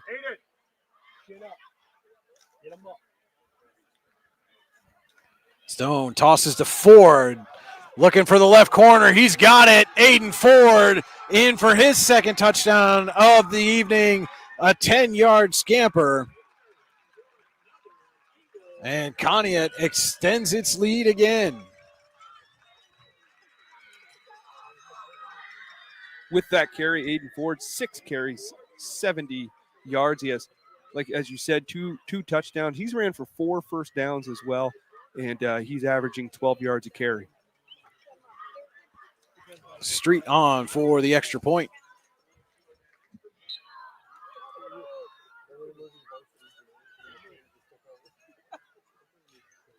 And Street's kick is good. 1:51 to play. Verischetti holding second quarter. Conneaut 35, Warren nothing. It's high school football on your daily local on the YDL Sports Network. At AGI Industries in Clarendon, our state-of-the-art fabrication facility brings your custom-engineered products to life. With cutting-edge machinery and skilled professionals, we deliver precision-crafted solutions tailored to your needs. From trench box and storage container rentals to sandblasting, refurbishing, and painting equipment, plus expert metal fabrication, compressor stations, filters, separators, ASME vessels, and pig loaders, AGI Industries is your one-stop shop for quality and innovation. Call 814-728-6050 for more information or to secure a rental. Necklace. We're back here at Conneaut High School. Aiden Ford with a 10-yard touchdown run has put the Eagles in front of Warren 35-0. 1:51 to play. Verischetti Holdings second quarter. Companies within the Verischetti Holdings Group include Phoenix Sintered Metals, Superior Energy Resources, Allegheny Electric Service, and Verischetti & Son Incorporated. Find out more at verischettiholdings.com. And barring a score here in the last minute 51 of the half, we will start the second half with a running clock.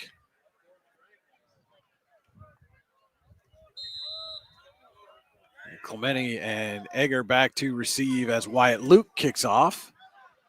And that one is going to be taken by Clementi. And he gets to the sideline, picks up a block, and then is run out of bounds, but that is going to be a block in the back.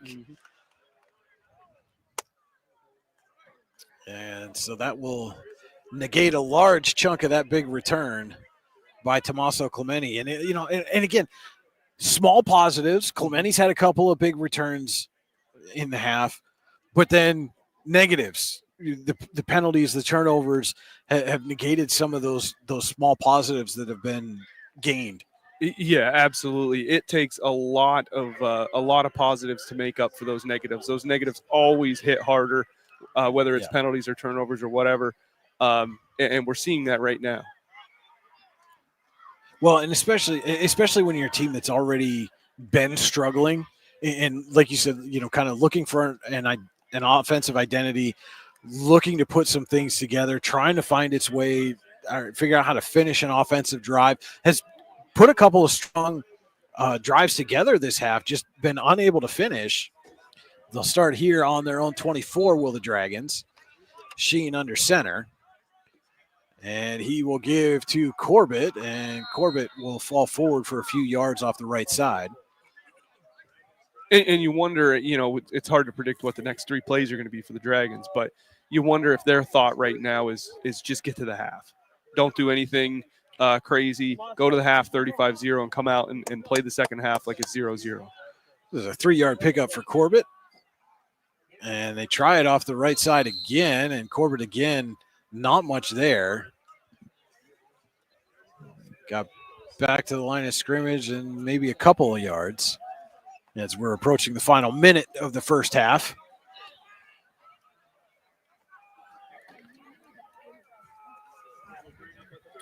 So a 3-yard gain again for Corbett off the right side. It's 3rd and 4 at the 30. And now they shift Corbett out of the backfield, and now he'll come back in. Sheen is in the gun, gives to Corbett, and he's hit immediately. Big tackle. That's a big hit. That was Wyatt Luke again. And like you said, Cody, I think Warren's just going to try to take this one to the half here. No reason to unless they started that play clock immediately. Mm-hmm. There were 32 seconds when I looked at the scoreboard after the tackle. So, yeah, I think the Dragons are just going to let the half wind down, and we will go to halftime with the score Conneaut 35, Warren nothing. And we'll start the second half with a running clock. But your score at halftime, Conneaut 35, Warren nothing. This is high school football on your daily local and the YDL Sports Network.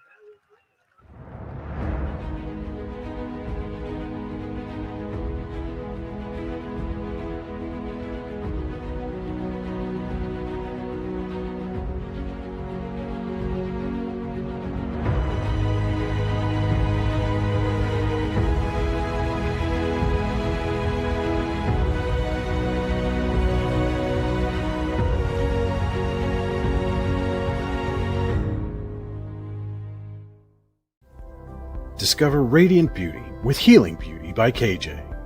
Our natural, cruelty-free skincare line harnesses the power of nature to nourish and rejuvenate your skin. From hydrating serums to soothing creams, find your perfect routine. Shop now at shophealingbeauty.com for exclusive offers and free shipping on orders over $50. Healing Beauty by KJ. Glow naturally. Shine beautifully. Icy Ink Screen Printing and Embroidery offers screen printing and embroidery on apparel as well as on cool gear like backpacks, window decals, and engraved tumblers. We also specialize in team, business, and organization fundraisers. Check out our Icebox stores online at icyinc.com or give us a call at 814-688-0034. Let's meet, drink coffee, and design some cool shirts.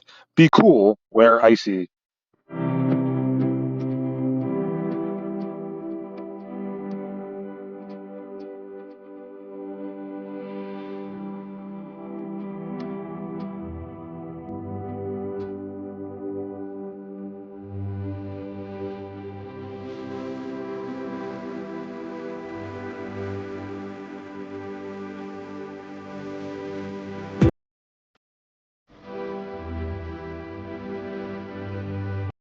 Here in Warren County, Seneca Generation delivers more electricity.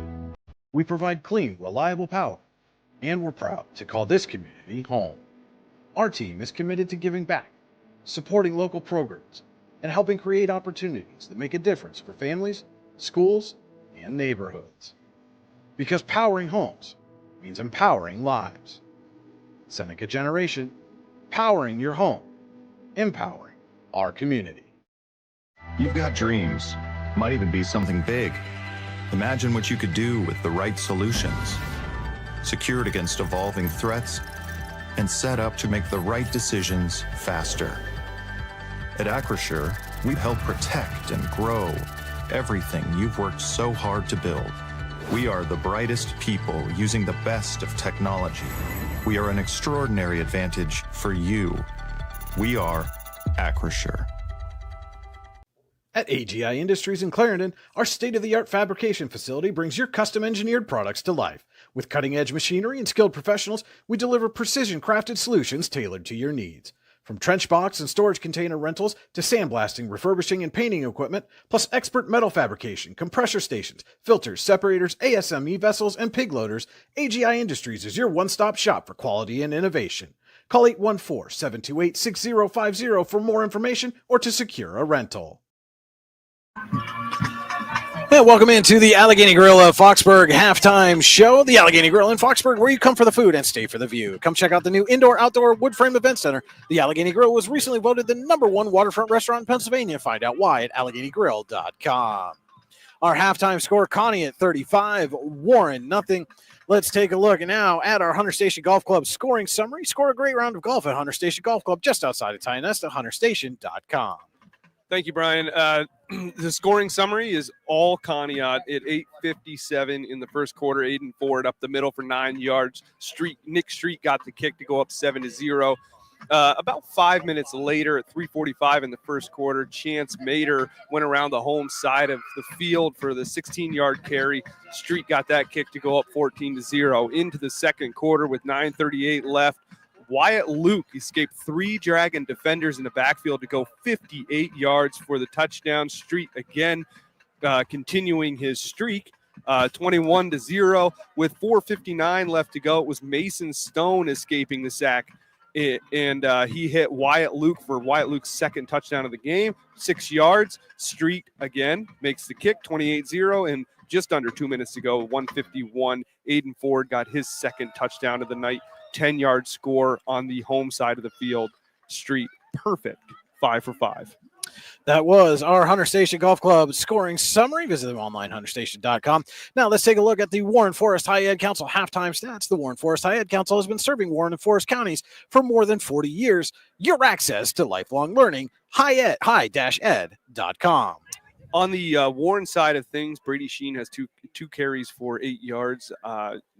Aiden Corbett has 15 carries for 53 yards, and Aiden Egger has 2 carries for 2 yards. And Brady Sheen is 1 of 7 passing, 6 yards.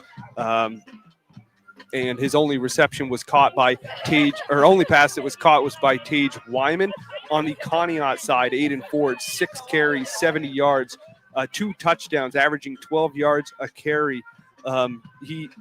Then Chance Mater has 8 carries, 52 yards, and he has a touchdown. And Wyatt Luke with 3 carries, 54 yards, and he also has a touchdown on the ground. Wyatt Luke has 2 receptions for 11 yards and a touchdown there. Mason Stone is 5 for 5, 86 yards and a score. He's averaging 17 yards per pass.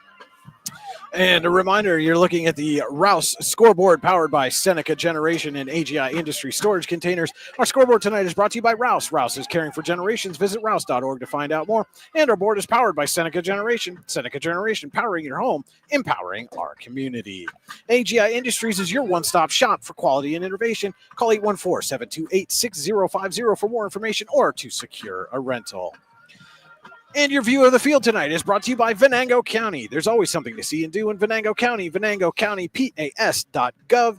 And a shout out to our cameraman, John Sittler, and mobile hotspot provider allowing us to bring you tonight's live stream. Thank you so much, Mr. Sittler. We'll be right back with more of the Allegheny Grill of Foxburg halftime show right after this. For all your automotive needs, look no further than the Warren Tire Center. From new tires to tire repairs, PA state inspections, wheel alignments, and auto detailing, there's so much more that we can do for you, and there's no reason to go anywhere but the Warren Tire Center in Warren, Pennsylvania. With over 40 years of serving the Warren and surrounding communities, it's always been a great day at the Warren Tire Center. We offer same-day service and walk-ins are welcome. Open Monday through Friday from 7:30 a.m. to 5 p.m. The Warren Tire Center can be reached at 814-723-8050. When most places start preparing for a long winter's nap, we start living our best life. The mountainsides burning with color ignite something inside that now is the time to embrace what's around us. Warren County, Pennsylvania really is paradise, as we are surrounded with beautiful places and smiling faces. Warren County, Pennsylvania. Find your adventure, find your peace. Founded in 1978 and headquartered in Warren, Pennsylvania General Energy has become a leading oil and natural gas producer in the Appalachian Basin. PGE is a proud and growing organization making positive contributions to the region's economy and environment. We are equally proud of our commitment to safety and environmental programs. PGE is a strong, family-oriented company that believes in giving back to the communities in which we live, work, and play. PGE, producing the energy we need, protecting the environment we treasure. Looking for affordable auto, home, and life insurance? Look no further than Allstate Insurance, the David Jones Agency in Clarion and Meadville. At the David Jones Agency, you get personalized attention from someone who lives where you do. The David Jones Agency meets you where you are. They are available during regular business hours Monday through Friday at their office, via appointment at the office after hours, or remotely. The David Jones Agency also offers investment opportunities, including annuities and IRAs. The David Jones Agency can be reached in Clarion at 814-223-4000 and in Meadville at 814-337-5107. Excellence, teamwork, responsibility. Those are the foundations on which Phoenix Sintered Metals in Brockway is built. Phoenix is a Verischetti family-owned powder metal manufacturer committed to being an industry leader through excellence, innovation, and continuous improvement. Phoenix emphasizes employee teamwork as well as responsibility to the community. Like any team striving to be the best it can be, it knows that hard work and perseverance pay off. Whether retirement is just around the corner or years away, John Bongiovanni, Lucas Slazak, and Adam Jack of Generational Wealth Management in Erie and Bradford are here for you. John, a Forbes-recognized best-in-state wealth advisor, Lucas and Adam provide customized investment advisory solutions and retirement planning services. Generational Wealth Management offers world-class investment services and internationally recognized insurance products from Northwestern Mutual, an industry leader. The Generational Wealth Management team provides a high level of expertise and service to their professional and business clients. Contact the Erie office at 814-651-0838 or the Bradford office at 814-368-4065 or check them out online at gwm.nm.com. If you're ready to buy or sell your home, then stop in at 4234 Market Street to let one of the agents at Howard Hanna Professionals help. Our friendly and knowledgeable agents can help you find the key to your dream home. Looking for a new career? Howard Hanna Professionals can help there too. Howard Hanna Professionals will assist new and experienced agents with the startup fees for an exciting career in real estate. Call Katrina Laurie at 814-726-2000 for more information. If you want to enhance your skills or gain an entirely new skill set, now's the time to register for classes at the Warren Forest High Ed Council. Registration for the 2025-26 Youth Leadership Program for students in grades 6 through 8 is now open. Secure your student spot today. Make 2025 the year you take the next step with a phlebotomy course, professional development seminars, a welding course, and a scam prevention seminar. Go to high-ed.org or call 814-723-3222 to register now. The Warren Forest High Ed Council, your access to lifelong learning. We're back here on the Allegheny Grill of Foxburg halftime show. Now let's take a look at the Generational Wealth Management out-of-town scoreboard, world-class investment services, and internationally recognized insurance products from Northwestern Mutual, an industry leader. Find out more at gwm.nm.com and head to the ydlsportsnetwork.com and d910sports.com, and you can see the out-of-town scoreboard yourself. Taking a look first across District 10. Those of you in Warren County may be interested to know in the second quarter, Reynolds leads Eisenhower 24-13. Girard is up 12-0 on Sharpsville in the second quarter. Also second quarter, Wilmington leading Greenville 14-7. At the half, Fairport Harding of Ohio has a 22-14 lead over Cambridge Springs. Cochranton and Iroquois are tied at 6 in the second quarter. Maplewood and Union City tied at 8 at the half. Seneca leads Sagertown 14-7 in the second. Northwestern blanking Lakeview 20-0 at the half. Grove City with a 6-3 lead over Northeast in the second quarter. That game being played at Grove City College. Fairview and Slippery Rock, no report yet. That game didn't kick off until 8 p.m. Corey leads Titusville 42-3 at the half. And in the second quarter, it's Fort LaBeouf 23, Meadville 7, Oil City 27, Harbor Creek 7, Cathedral Prep 7, Erie 0, and Highland, Ohio 28, McDowell 0. Tomorrow in District 10 action, Farrell is at Hickory, Franklin's at Mercer, and Mercyhurst Prep is at Sharon.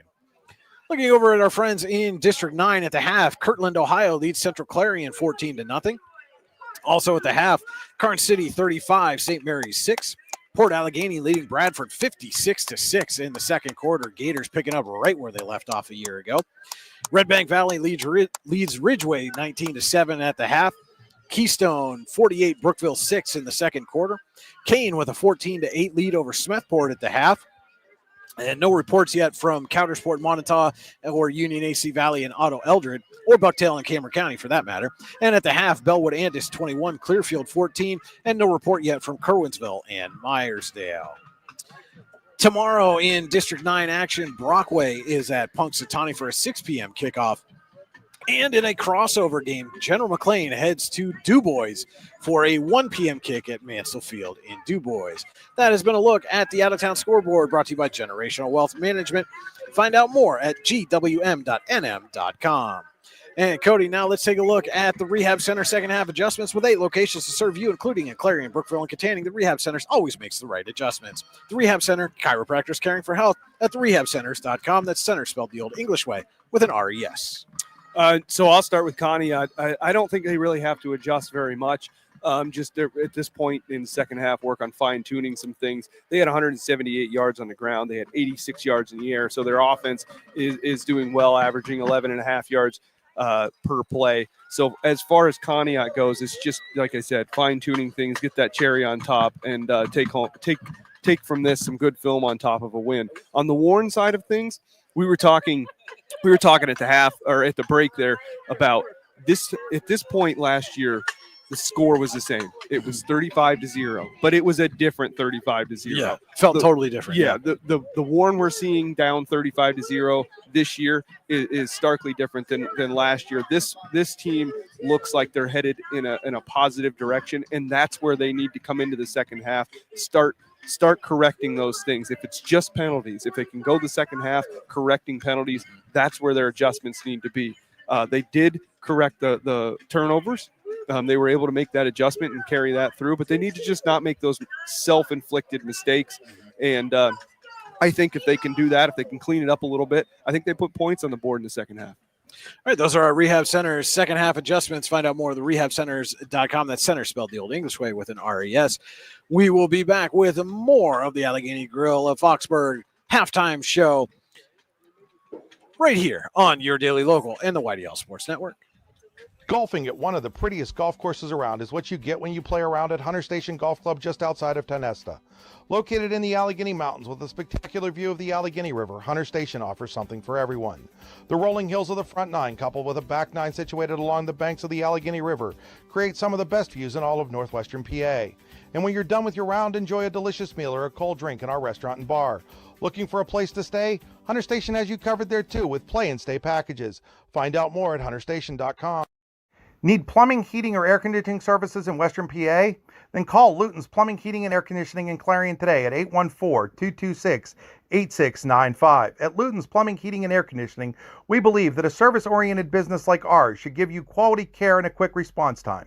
That's why we stand on our promise, offering you reliable 24-hour service that gets your job done right when you need it. We can also be found on the web at lutonsplumbing.com. Again, that number is 814-226-8695. Craft beer, craft food, craft service. You get it all and more at Station 101 in DuBois. Whether it's a relaxing evening with friends at Cozy Family Dinner or that special night out with someone unforgettable, Station 101 is the place where memories are made. Dive into a new American culinary journey where every bite is made with premium, farm-fresh ingredients. Quench your thirst with our impressive craft beer lineup, 12 brews on tap, over 120 bottles to explore. From the first sip to the last bite, Station 101 delivers an experience that's anything but ordinary. Station 101 in DuBois, PA, crafted for you. Have a fender bender? We can mender at Park Avenue Motor Car. Bring your vehicle to Ron and the crew at Park Avenue Motor Car, 7 South Carver Street in Warren, or call 814-726-9728. Park Avenue Motor Car, proudly serving Warren County for 30 years. Wise Eyes of DuBois and St. Mary's are premier eye care facilities here in our Tri-County area. Their offices and eye care team are dedicated to providing excellence in patient care, eye education, and optical services. Dr. Greg Lineski is a leader in clinical eye care involving eye and vision disorders. Dr. Lineski takes the time to explain the results of your eye exam, describes your options, and listens to your eye care needs, because maintaining good eye health is an ongoing partnership at Wise Eyes of DuBois and St. Mary's. Are you transporting steel or other unique products? Then you need to check out Oil Country Crates. Oil Country Crates supplies certified wood crates or pallets for shipping steel and other products. Oil Country Crates can ship crates throughout the United States and overseas as well, thanks to their ISPM 15 inspection stamp.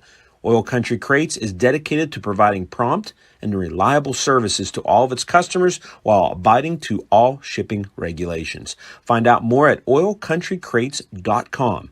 Oil Country Crates, your products, our protection. And we're back here at Conneaut Area High School, just about a minute away from starting the third quarter. At the half, Conneaut leads Warren 35-0. And so we will have a running clock for the second half. And again, Cody, both teams going to be coming into this second half looking for different things. Connie is going to come in looking at this like, all right, let's do what we need to do to get out of here with a win, but do it in a way that we stay healthy. And if you're Warren, you got to look to build on some of the positive things that they've done. Like we said, we've seen them run the ball effectively. Aiden Corbett has over 50 yards at the half. Mm-hmm. Brady Sheen's had time in the pocket. They've tackled well, relatively speaking, in the open field. So, there are some positive things for them to build on. Yeah, Brian. And if this is your first time watching Warren play in the last couple of years, I just want to give you some perspective. In 2023, they were outscored 525-66. In 24, outscored 467-65. So where they're starting is in a kind of a low place, and they're trying to build back up to more and more positives. And from what I saw in the first half, I did not see that team that we saw in 23 or 24. I think one of the big things, if you're Warren, you got to finish a drive. You can't come out of this one without scoring some points. I agree. Yeah. I think that's got to be the primary goal offensively for the Dragons, is figure out a way to put one in the end zone and then build on it from there. Mm-hmm. Absolutely. And a reminder that your view of the field tonight is brought to you by Venango County. There's always something to see and do in Venango County at venangocountypas.gov. And a shout out to our cameraman and mobile hotspot provider, John Sittler, Warren Athletic Director, hooking us up tonight. And our third quarter tonight is brought to you by Acure, with a location in DuBois, is the official insurance provider of your daily local on the YDL Sports Network. Find out more at acrisure.com/mid-Atlantic. And so Conneaut will get the ball to start the second half. It will be, looks like Charlie Blum kicking off for the Dragons. Tonight's game also being brought to you in part by the Lander Hope Clinic. Medical care for your whole family. Call 814-593-0011 or visit landerhopeclinic.com to request an appointment. And it is fielded by Feeney, and Feeney's got a lane. Well, one little shoulder slowed him up just enough, or Feeney might have housed that one. But Conneaut's going to have good field position to start the Acrisure third quarter, already leading 35-0.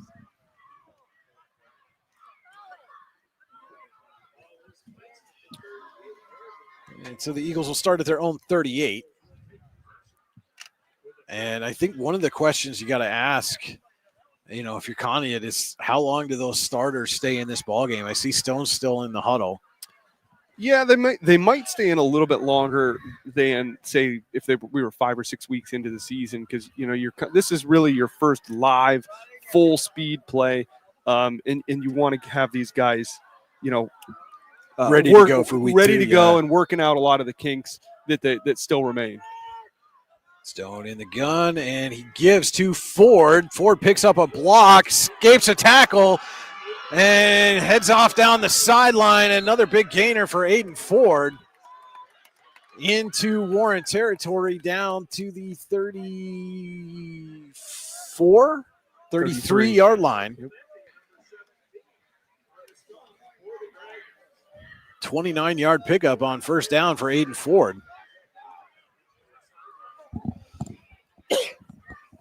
Has him 1 yard shy of eclipsing 100 yards. He's 7 carries, 99 yards, averaging 14 yards per carry for Aiden Ford. It's Tionesta Builder Supply first down for the Eagles. They give to Chance Mater. Mater gets a couple of hard yards and wrapped up. First to make the stop was Chris Orth for the Dragons.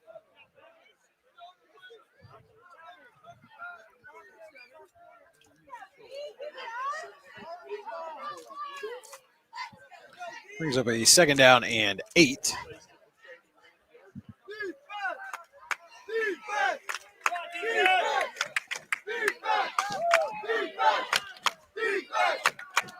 Luke goes in motion. They give to Mater again, and this time he squirts through into the secondary. And Mater's going to have another Tionesta Builder Supply first down.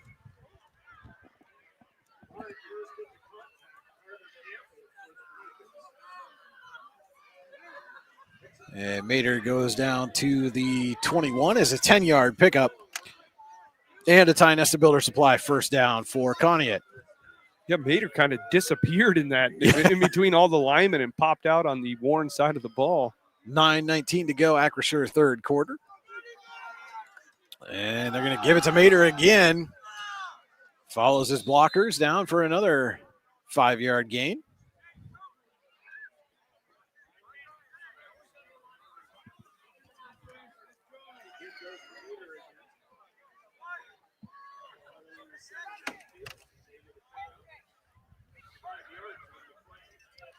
And I'll tell you, Cody, that sun went down, and all of a sudden the temperature took a nosedive. Yes. Starting to cool down. It actually feels good, though, with as hot as it was sitting in that sunshine earlier. Mater, who had 8 carries for 52 yards in the first half, has 3 for 17 already here in the second half. Second and 5, 8.5 to go. Acrisure third quarter. And they give to Feeney, and Feeney is hauled down. Somebody grabbed a hold of a jersey there and just didn't let go. That was number 58, Garrett Winship. Made a couple of tackles like that myself back in my playing days. That was long before things like horse collar were in our vocabulary. Third down and 3 coming up for the Eagles.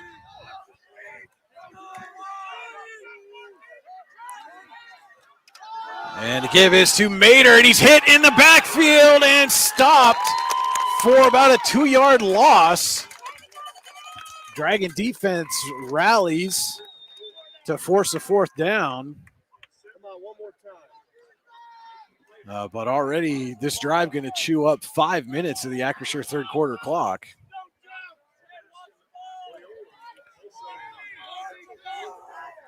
But again, taking a positive away from this, if the Dragons are able to get the turnover on downs, I believe that'll be the first time that their defense has been able to do that tonight.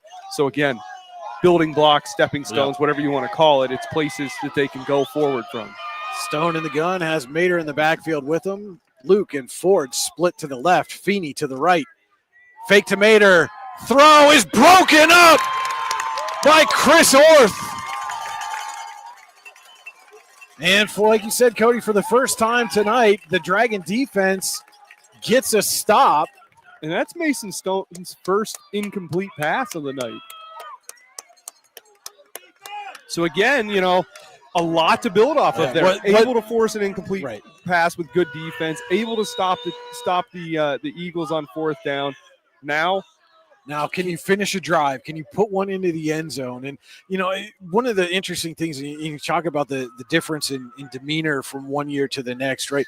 At points during that drive, the players on the Warren sideline were still doing things to try to fire each other up, you know, clapping, chanting, let's go defense, those kind of things. And those are again, some of those little things that sometimes can, as long as you stay in that positive mindset, can help you work out. And to give right up the middle, I believe that was Colby Zinger on the carry. It was out to the 20. So right off the bat, a 5-yard carry by Zinger. And I'm glad to see that the first play that they run here in the second half is a run. It's almost. I think Cricky had his phone on in the locker room. Well, they weren't in the locker room; they were in the corner of the end zone. He heard you. And for those who don't know, I Chris called him Cricky. Who is commonly known by us who have known him his whole life, is Cricky. Sheen in the gun, gives to Zinger again, and runs into a wall of Eagles. He's still on his feet.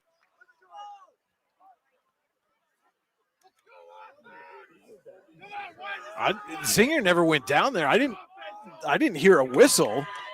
I mean, everybody just kind of stopped, but he wasn't down. So it's a 1-yard pickup, so it's a 3rd and 4. And we're talking about differences between this team and the last couple of years, where they're at mentally and both mentally and on the field.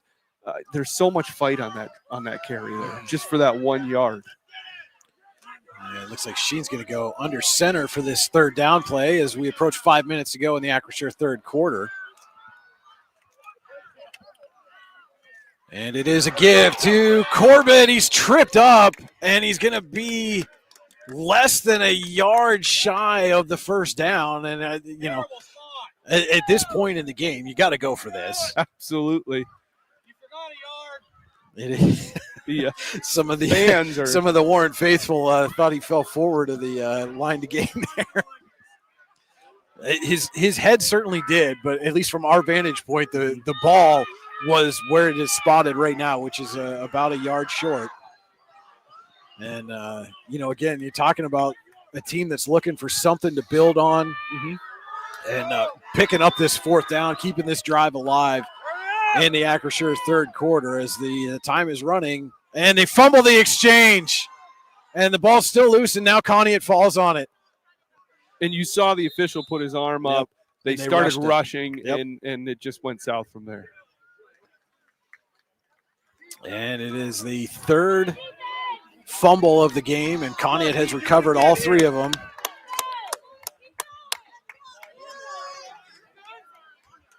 You know, and again, that's some of that inexperience, new coaching staff, new system, new terminology. Coaches taking a little longer maybe to get the plays in and out, and they saw that hand go up with 5 seconds on the play clock, and you could see they kind of rushed the play.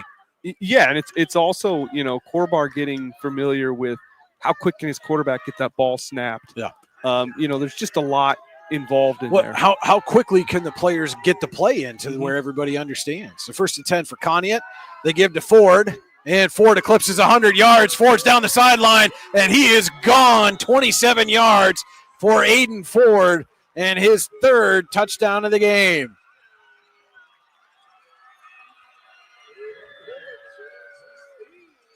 And just like that, Conneaut takes advantage. For the 3rd time tonight, they turn a Dragon fumble into a touchdown. Yeah, 8 carries, 126 yards for Aiden Ford, averaging 16 yards per carry. 3 of his carries have been over 20 yards, Brian. And Street will come on to attempt the extra point.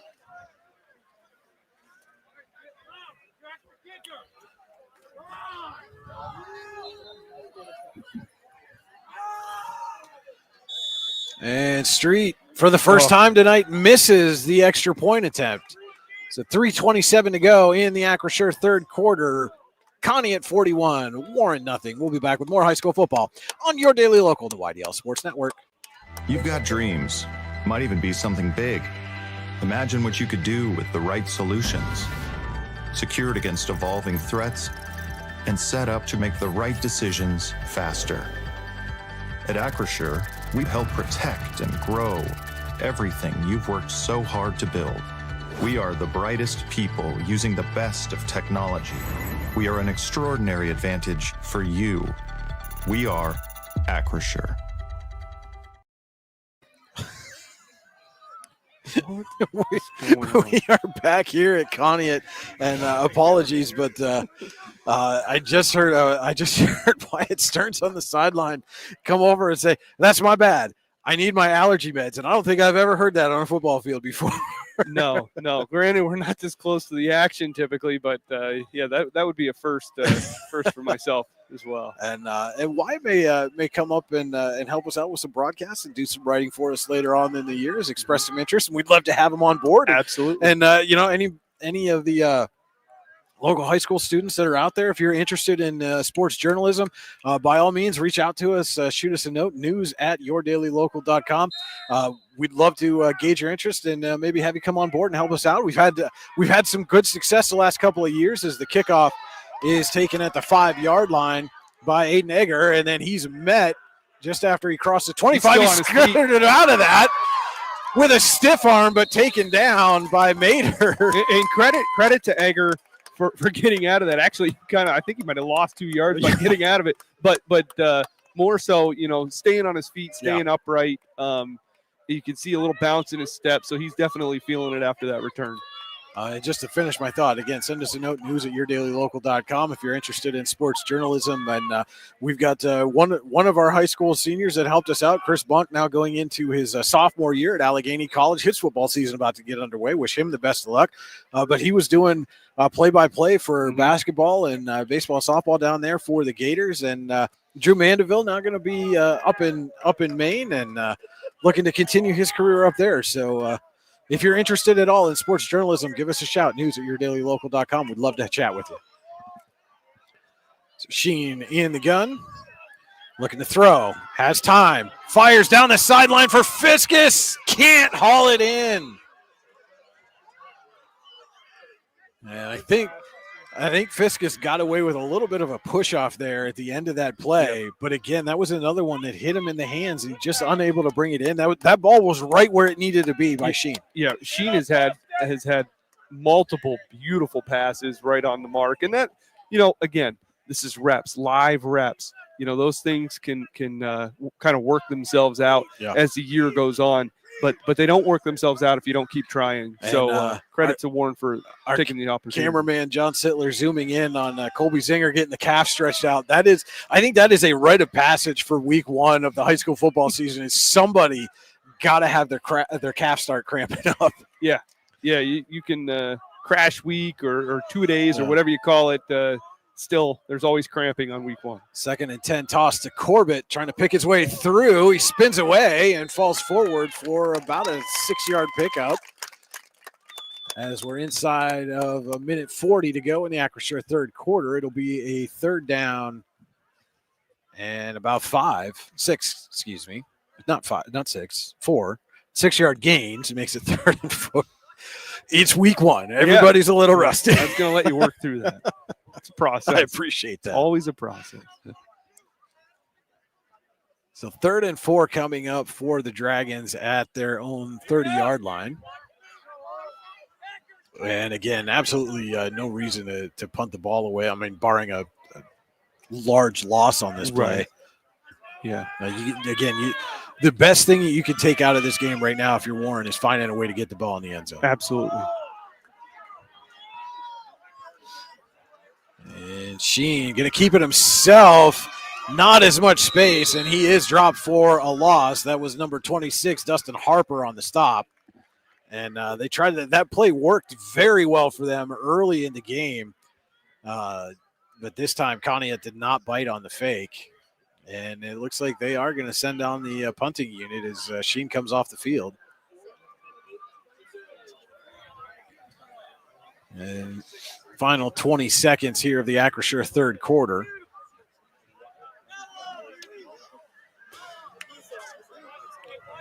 And it It's Braden Feeney back deep to receive the punt, though. I'm not sure they're going to get this off before the end of the quarter. And they are 2 seconds and 1, and they do get the snap, and it goes over Blum's head. He's in the end zone, got to get it away, and he does just barely. And it takes a Warren bounce, and they're going to get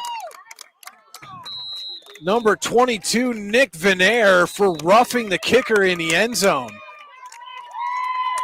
Yeah, that was a gift to Warren on there. Because there's no reason to touch him in the end zone.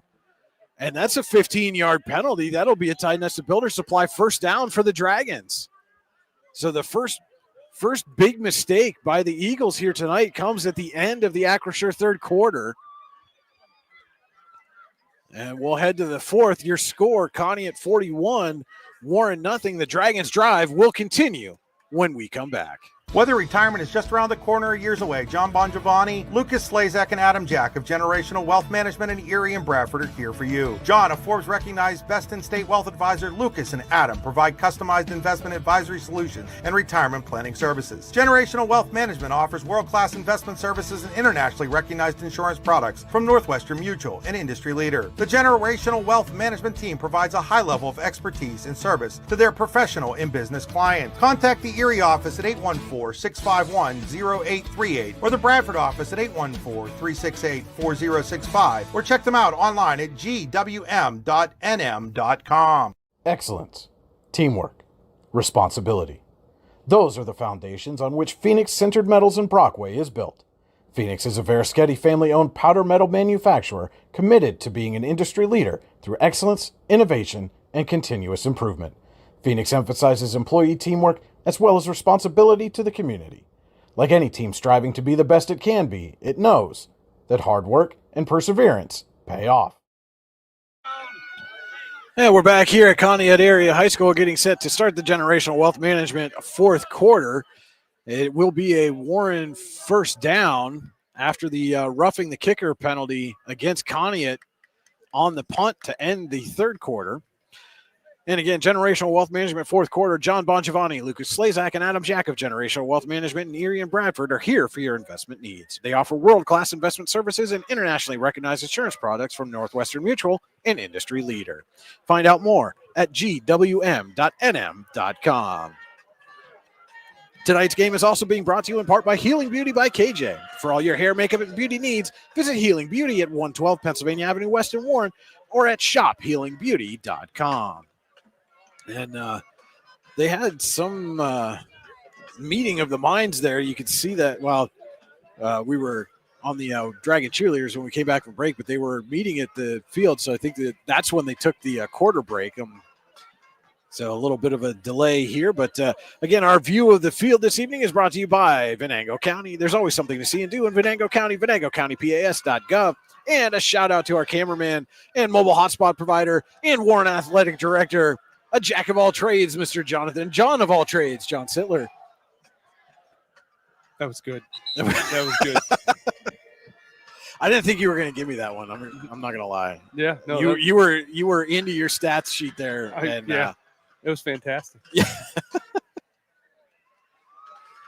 And so they flipped the field, and again, Warren punted to end the third quarter, but a roughing the kicker penalty keeps the drive alive for Warren as we start the fourth quarter. Again, running game clock here in the Generational Wealth Management fourth quarter. But now Warren is at their own 41 with a fresh set of downs.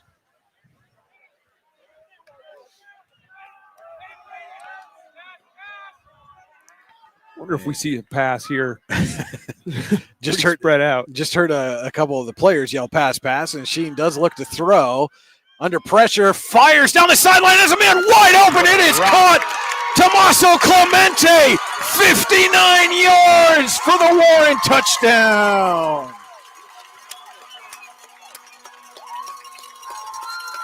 And there's that positive, Cody, that you were talking about that Warren needed to find. Somehow Tommaso Clemente got lost in coverage, was wide open on the sideline, Sheen hit him in stride, and there's a flag back behind the play, an unsportsmanlike penalty against Warren. There's a Dragon player down. As Clemente was going into the end zone, and I don't know if this is the penalty, but that would be my assumption. He threw up his arms, and I'm wondering if that's what it is.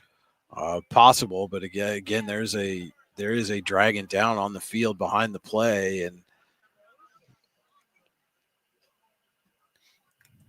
a hush has fallen over the crowd here at Conneaut Area Senior High School as trainers and coaches are on the field tending to that player who is down.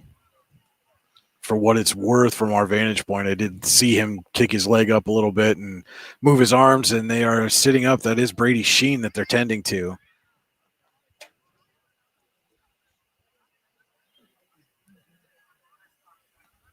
And he is going to make it to his feet.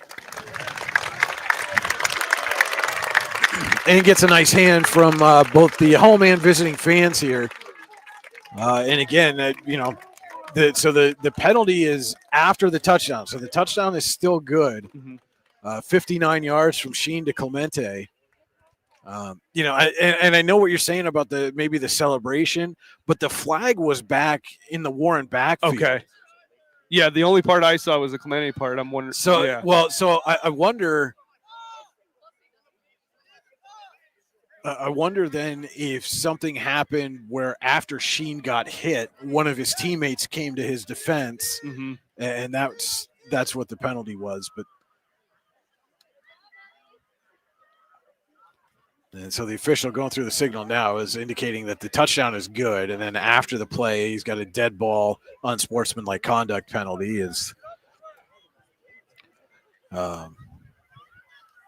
And I just saw Brady's mom and dad walk by, and former Warren athletic trainer Andrea Sheen, and so if there's anybody who's going to know what's going on with them, it is her.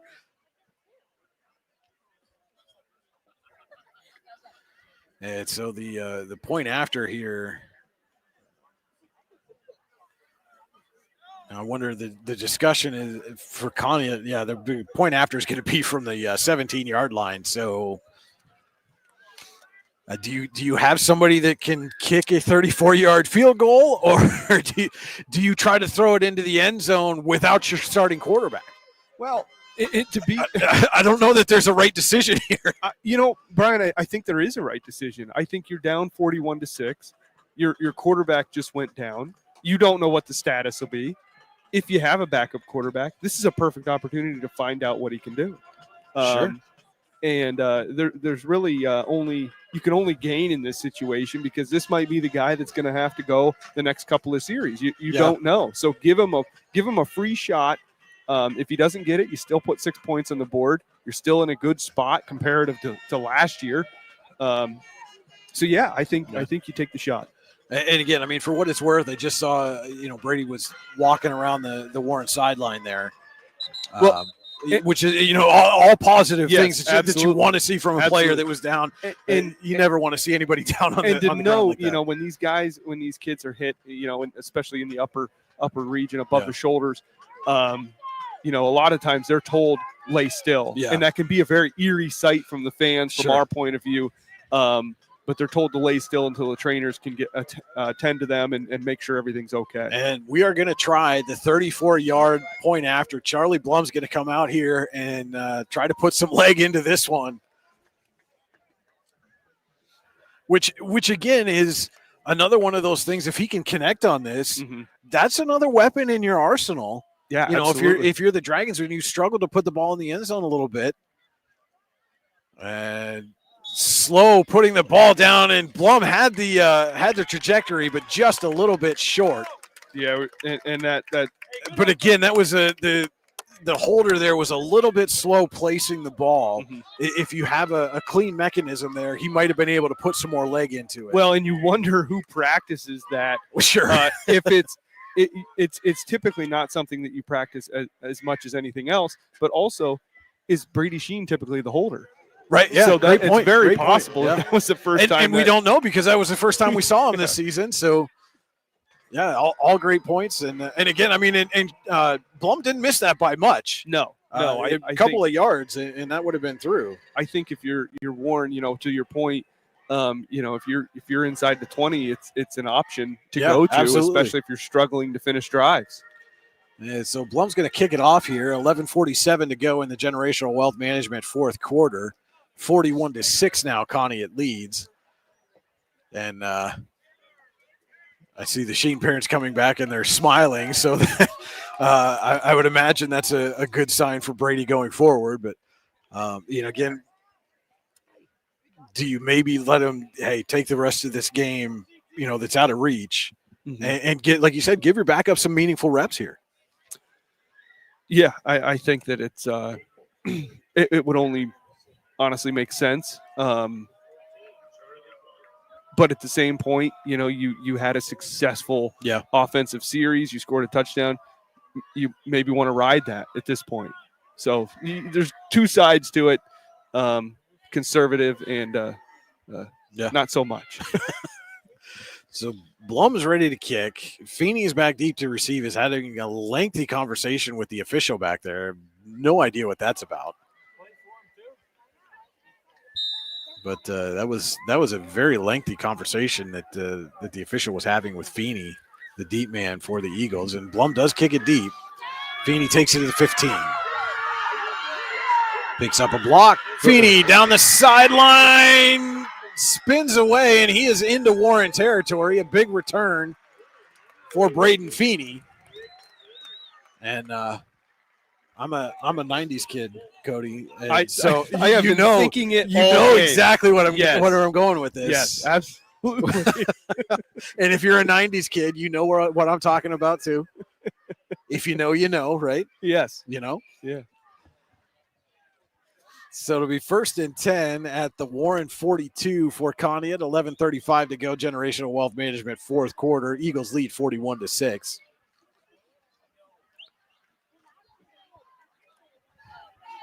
And it looks like Conneaut's going to continue to keep their starters in there. Yeah.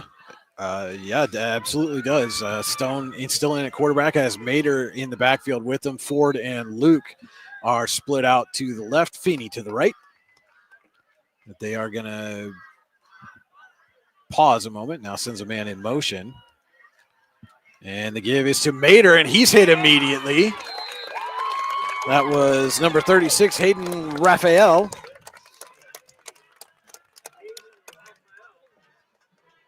In on the stop for the Dragons. Gain of a yard for Mater.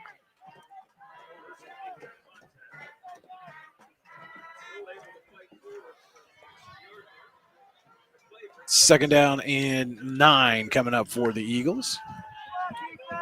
And again, we touched on it already, Cody, but you and I are going to be at War Memorial Field next week as the Dragons welcome the Corey Beavers, who were up big last look over Titusville. And give us to Mater off the left side, and he's through into the secondary. Chance Mater looking for the end zone, cuts back inside, and he gets there. 41 yards for Chance Mater.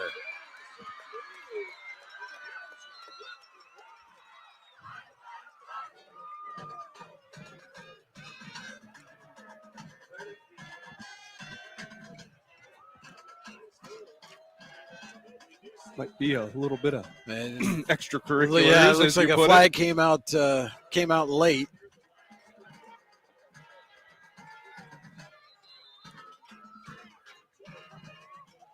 And it is an illegal formation, or a false start, against the Eagles. So we're going to wipe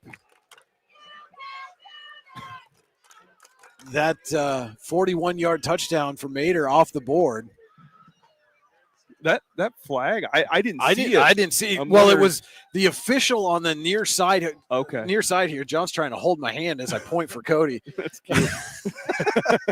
But yeah, it was the official on the near side that's on the Warren sideline is the one who threw the flag. And I don't think he didn't throw it very far. Okay. Let's put it that way. And so it was kind of lost in the shuffle of players there from our vantage point. So Eagles are going to back up 5 yards and replay second down with 10.5 to go in the Generational Wealth Management fourth quarter. But, for as clean as they were in the first half, the Eagles have been a little sloppy here in the second half. Yeah, they have been. Well, sometimes you get that lead, you get a little lax. Yeah. And, knowing Josh Blood, he's not going to be happy about that when they start looking at film on Monday. And high snap, Stone to Mater again. Why not just run the same play? And Zinger tracks him down from behind.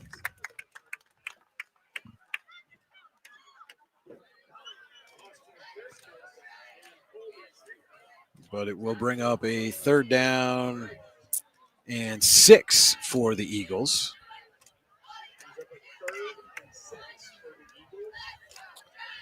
Now you see some of the Warren players are having conversations with the officials.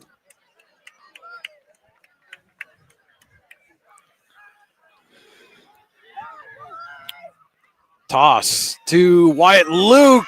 Shakes a tackle in the backfield and falls forward for positive yards.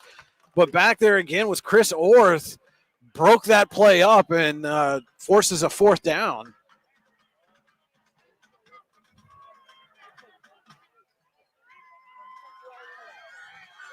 And it's interesting sometimes, Cody, even in a lopsided game like this, what a big play can do for you mentally. Mm-hmm. You've seen, some of the Warren players a little bit more juice this series. Obviously Mater had the big run that was called back, but 4th and 6, they give to Mater up the middle. He's hit in the backfield. Stopped by Hayden Raphael, who had a couple of big plays defensively this series, and Warren for the second time forces a turnover on downs. And you see how that happens. You're starting, not only it's not just one positive. Now you stopped them on 4th, you scored a touchdown, you've stopped them on 4th again.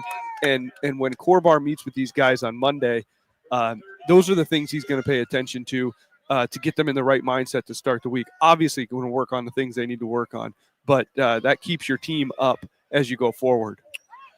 So Warren takes over at its own 36-yard line, 8:24 to go. Generational Wealth Management 4th quarter. Dragons put the ball in the end zone for the first time on their last possession. And it is Parker Kaiser in at quarterback for the Dragons. He's going to throw on his first snap, and it's picked off by Wyatt Luke. Kaiser was looking for Charlie Blum. Ball took a little while to get there, and Luke was able to step in front and pick it off. That is an Allstate Insurance to David Jones Agency. Good hands play by Wyatt Luke. You're in good hands with Allstate Insurance and the David Jones Agency. Dave will always help you make the right decisions with your insurance needs. Call him today at 814-223-4000.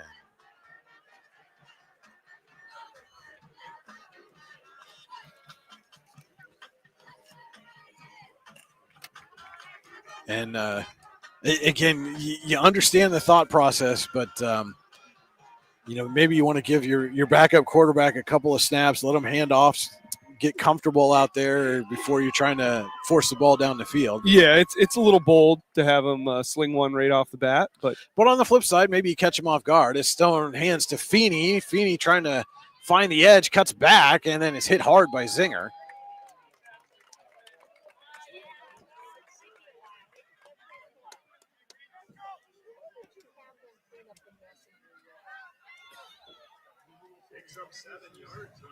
Seven-yard pickup for Vini on that play. And continue to talk about choosing to pass on that play.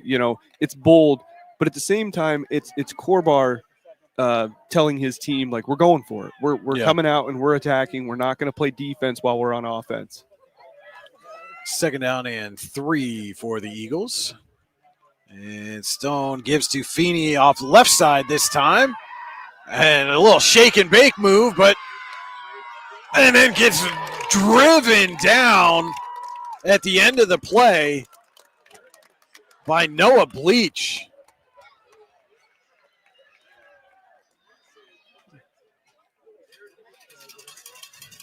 But Feeney did get enough for a Tionesta Builder Supply 1st down. 6:30 to go. Generational Wealth Management 4th quarter.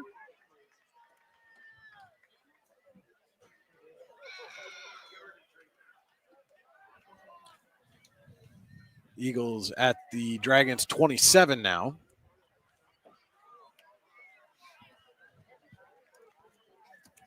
And Stone just barely got that pass away as Raphael was in his face immediately. He's come on here in the last couple defensive series.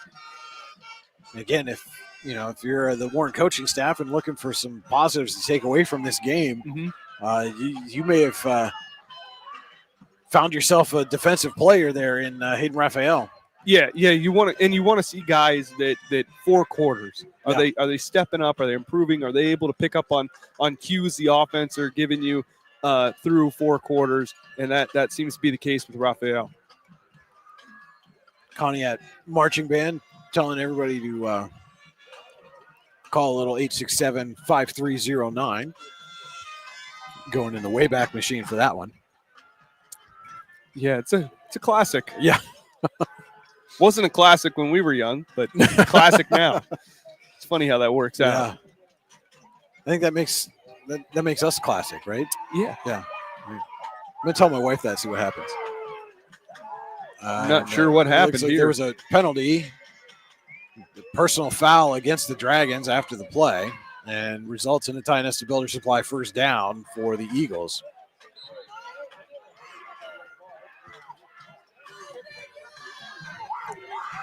We're under 6 minutes to go. Generational Wealth Management fourth quarter.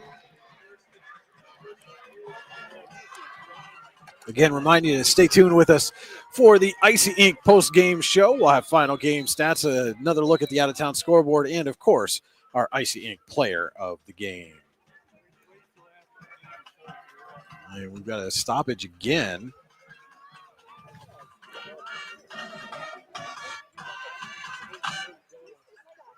Officials conferring down. And this is not not a criticism of officials, but I don't know if we've ever done a game where there's been this many discussions throughout a game.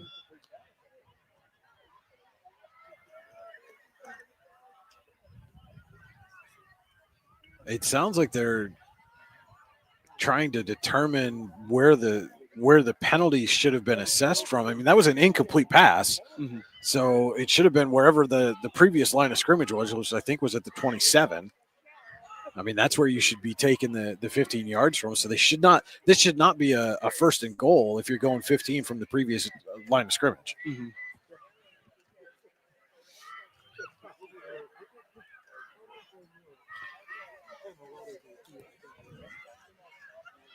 Which I believe that previous line of scrimmage was what, the 27? 20, yeah, it should be first and 10 on the 12. And now we're coming back. We're coming back. And again, this is players getting their steps in. Kind of. I'm an advocate for officials need to be mic'd up so that they're at least through the public address system, just so there's an explanation of what's happening on the field. It's your because it's not like you're getting a signal or anything. So so what they did was they went back to the 27 to mark off the penalty, which is where it should have been from.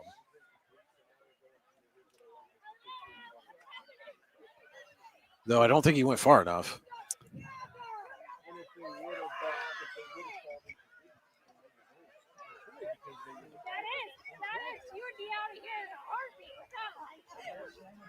And so now they're moving it up some more. This should be first and 10 at the 12, which I think is where they've put the ball now because the chains are going back up.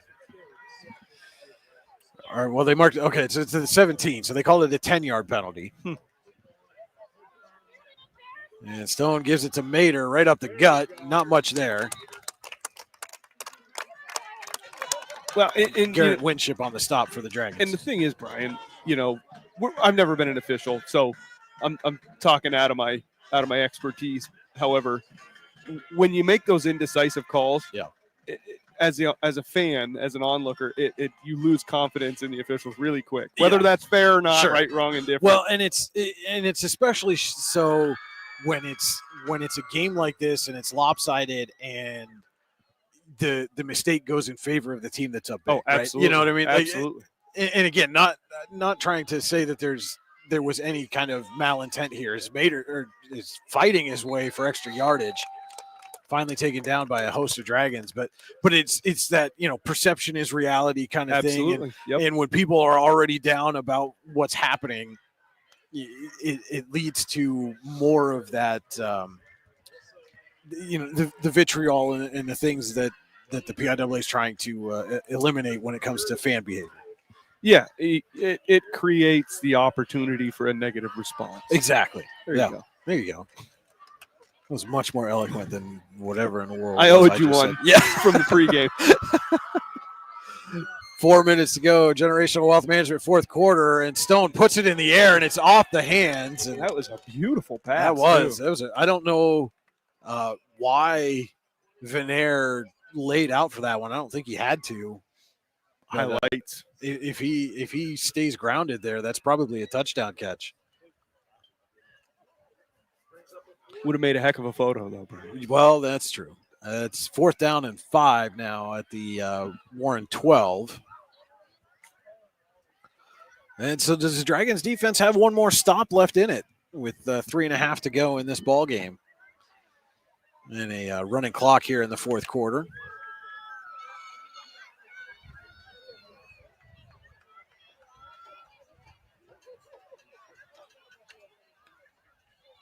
And Stone gives to Ford. And Ford's going to put this one, the exclamation point, with a 12-yard touchdown run.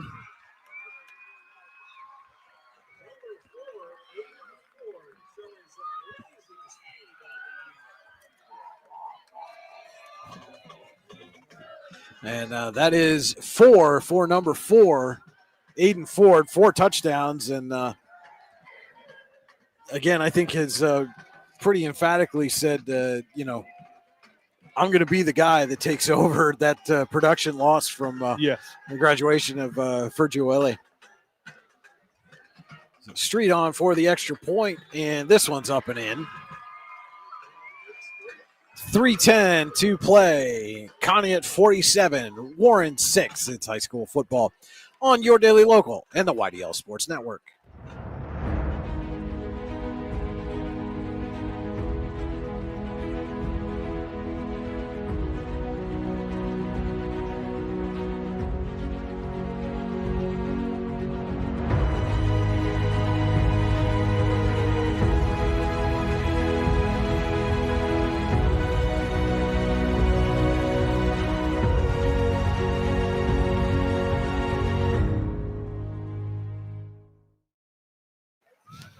Aiden Ford's 4th touchdown of the ball game has pushed the Conneaut lead to 48-6 over Warren. 3:10 to go. Generational Wealth Management, fourth quarter. Brian Hagberg, Cody Elms with you on the YDL Sports Network.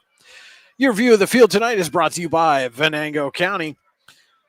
There's always something to see and do in Venango County, venangocountypas.gov. And a special shout out to cameraman, mobile hotspot provider, and athletic director extraordinaire John Sittler for helping us out this evening. Just started. Nowhere to go but down, John. Kick is away, and it's going to be taken by Clemente. Trying to get to the sideline. He shakes a tackle, but stepped out of bounds. They're wondering why the whistle, but Clemente absolutely, I could see the back of his heel stepped on the sideline there, so good call. I tell you what, though, Brian, Clemente on his returns, he's got like a vicious burst to him. Well, that's the only way I can describe it. And you saw it on the touchdown reception, too. I mean, they found a player here, I think, going forward for Warren offensively. Yeah, you get the ball in his hands, and I think you're going to see as the season goes on, this kid's going to continue to make plays, and his plays tend to result in a lot of emotion. And looks like maybe there's an injured Dragon on the sideline. Somebody maybe got hit at the end of that, caught in the wash at the end of that play, I think. as the player down is on the Warren sideline, not on the field.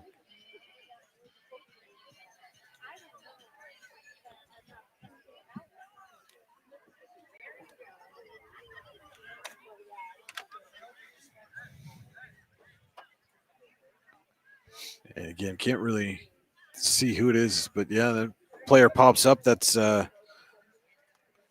number 71, Giovanni Larson. And having a little trouble putting weight on that left leg. And I hope he's okay. And again, I think just one of those instances where the play goes to the sideline, and as a player, you kind of get caught in the wash sometimes. Yes. And Warren will take over at its own 45, so Clemente gave him good field position.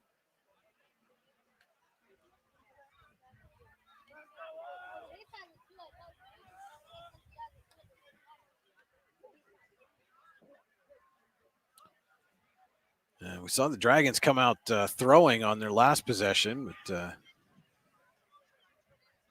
that resulted in an interception, and it is Parker Kaiser still back taking snaps at quarterback. So, and I think this is the right decision. I mean, you never know. Sure, even if Sheen's healthy, let Kaiser take some snaps here. Absolutely, yeah.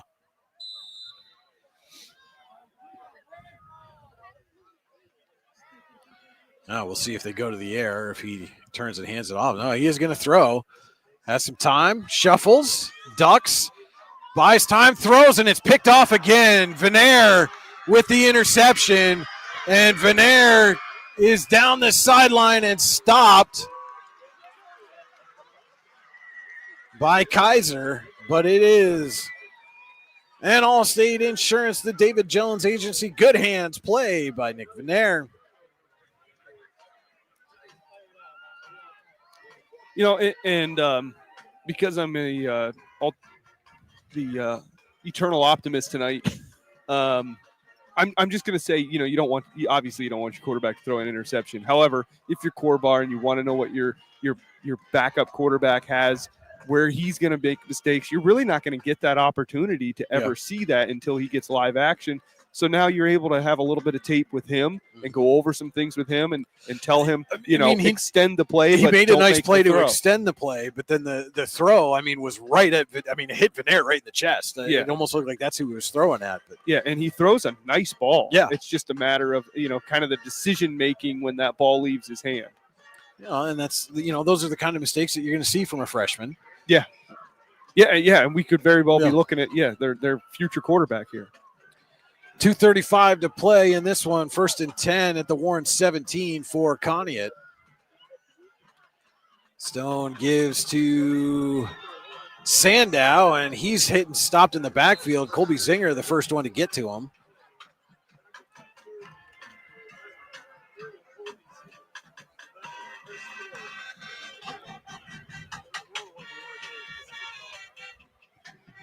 And it's like somehow Sandow was able to get that one back to the line of scrimmage, maybe even gained a yard. Again, the vantage point looked like he was hitting the backfield, but, we're kind of at an odd angle here. And now we see Wyatt Luke and Aiden Ford just came out of the huddle for Conneaut, so looks like maybe Josh Blood is starting to pull some of those starters here with 2 minutes to go. Was there a penalty? They're up 5 yards now. I didn't see a flag. I have hardly seen flags. Only there was some of the fans around us are saying they saw the penalty flag come out. So again, apologize. Didn't see what the flag was or what the penalty call was. But they get 5 yards closer. Now it's 1st and 6 at the 13. And the give is to number 17, Curtis Bechtel, and he's driven down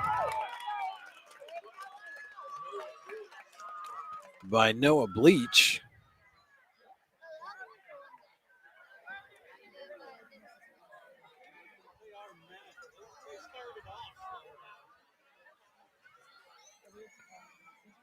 As we're approaching the final minute of play. Loss of a yard on that last play makes it 2nd and 7.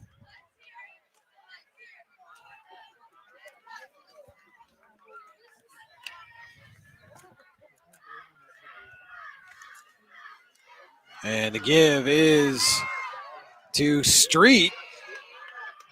And Street gets down inside the 10.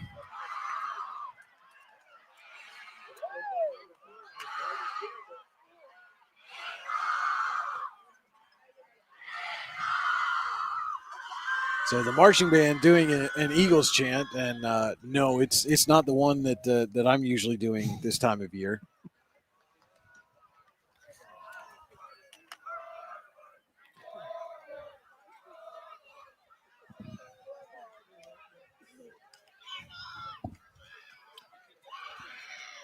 And we are in the final 30 seconds. So we'll see if Conneaut elects to run another play here.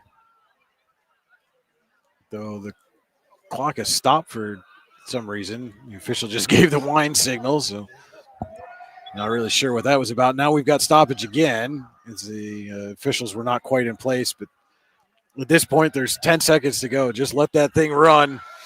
And speaking of run, there is Street trying to turn the corner. He's not going to get there, and that is going to be the final play of this ball game as the clock hits all zeros.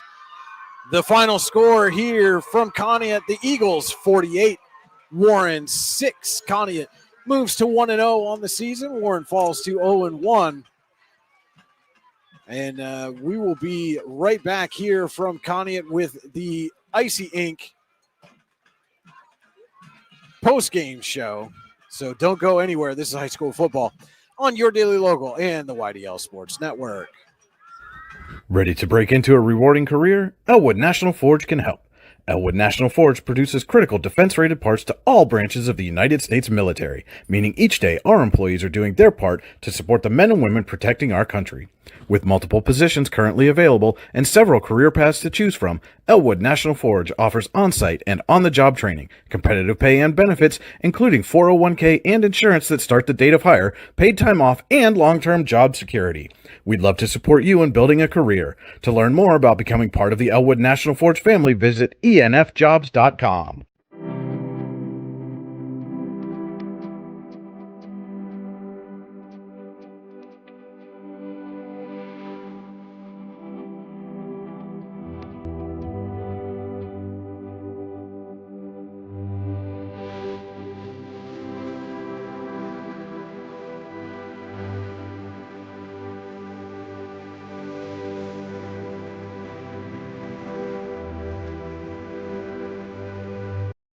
For all your automotive needs, look no further than the Warren Tire Center.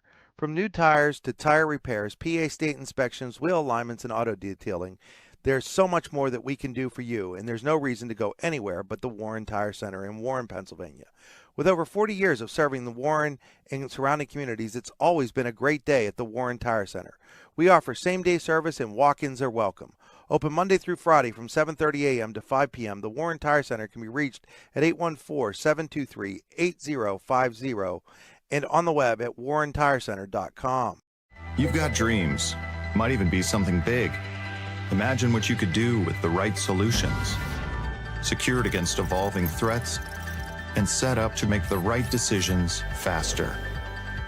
At Acure, we help protect and grow everything you've worked so hard to build. We are the brightest people using the best of technology. We are an extraordinary advantage for you. We are Acure.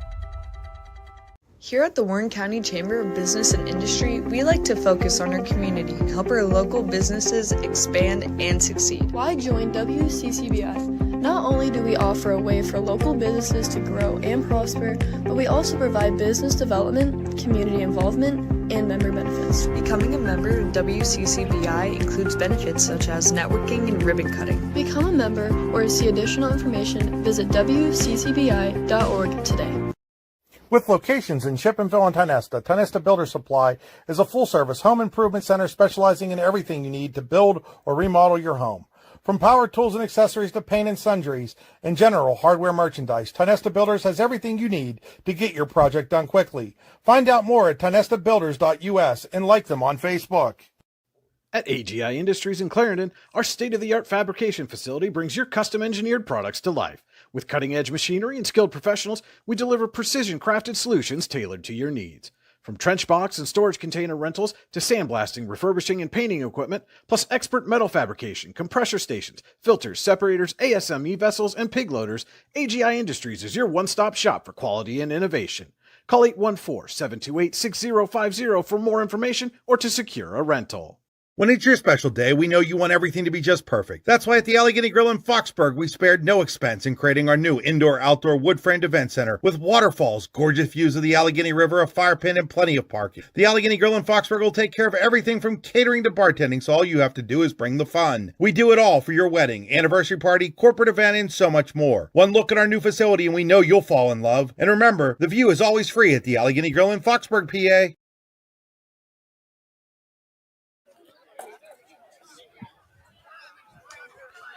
Welcome back to Conneaut Area High School. It is the Icy Ink Postgame Show. For all your screen printing and embroidery needs, call Icy Ink at 814-688-0034. Visit them at icyink.com. That's ICYYink.com. Let's meet, drink coffee, and design some cool shirts. Be cool. Wear Icy.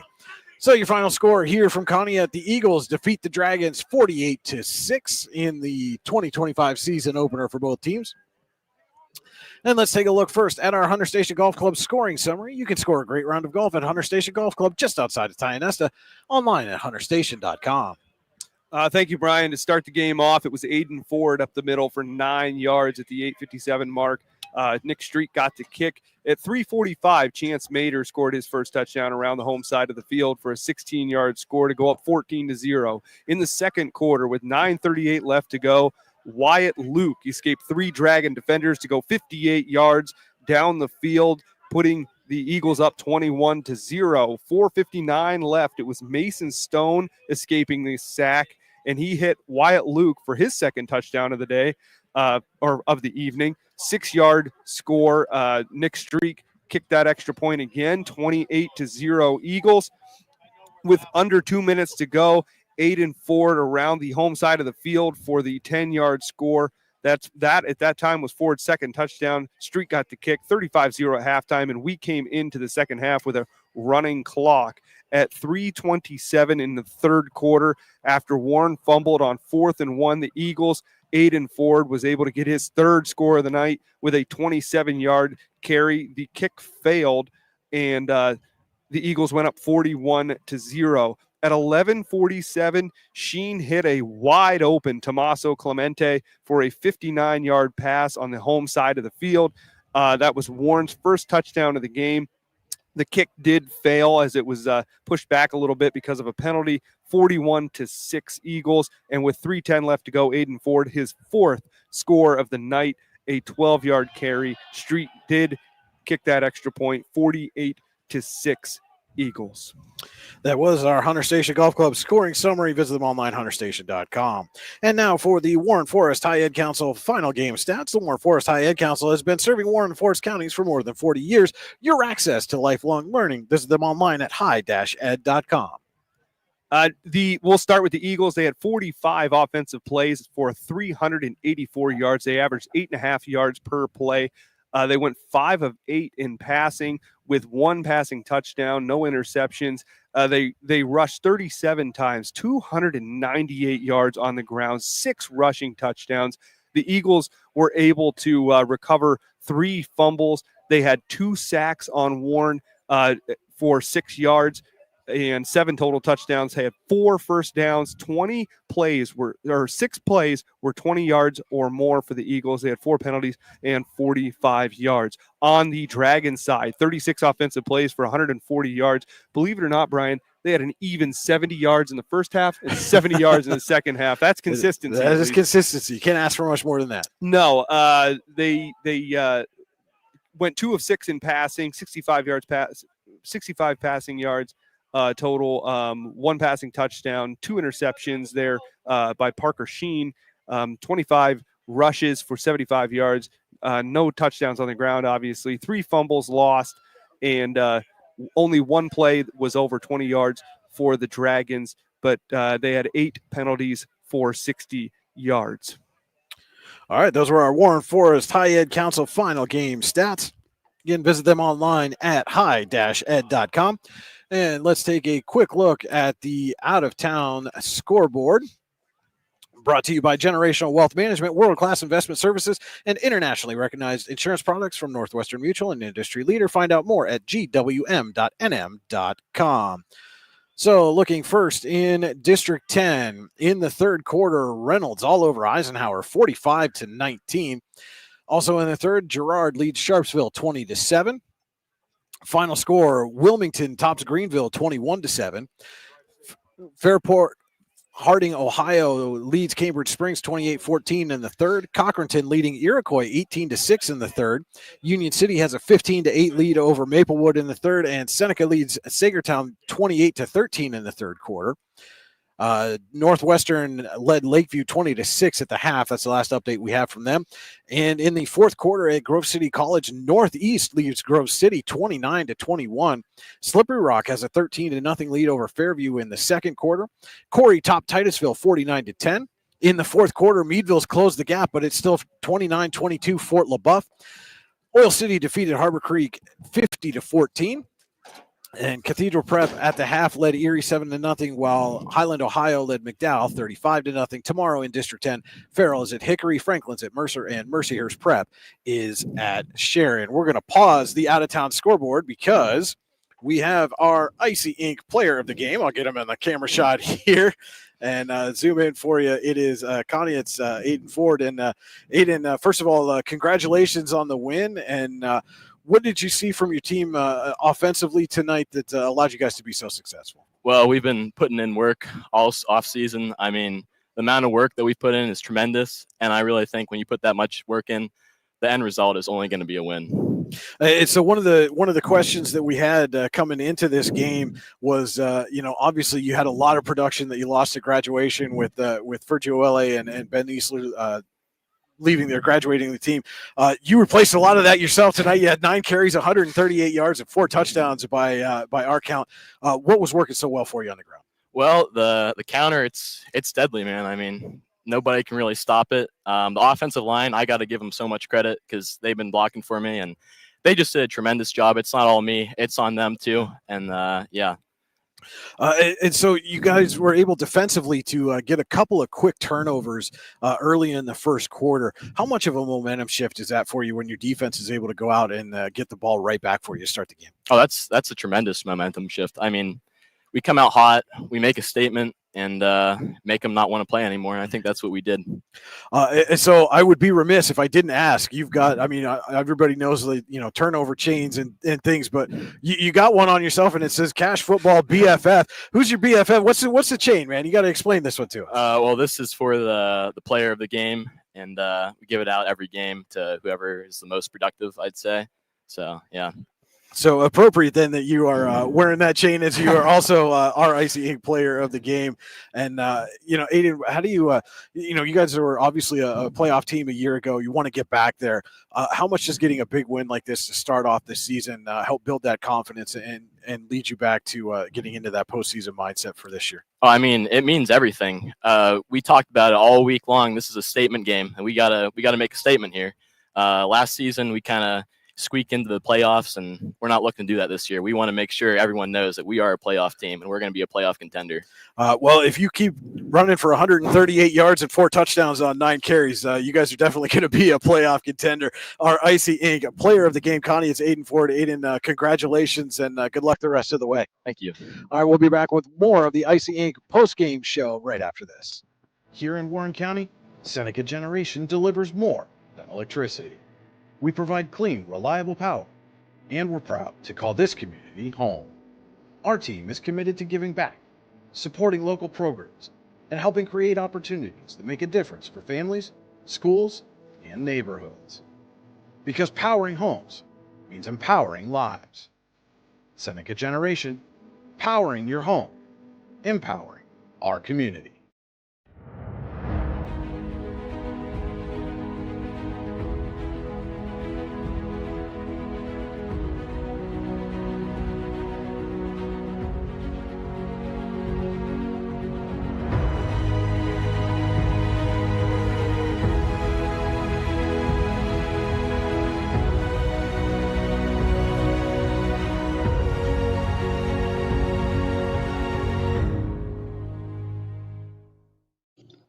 Icy Ink Screen Printing and Embroidery offers screen printing and embroidery on apparel as well as on cool gear like backpacks, window decals, and engraved tumblers.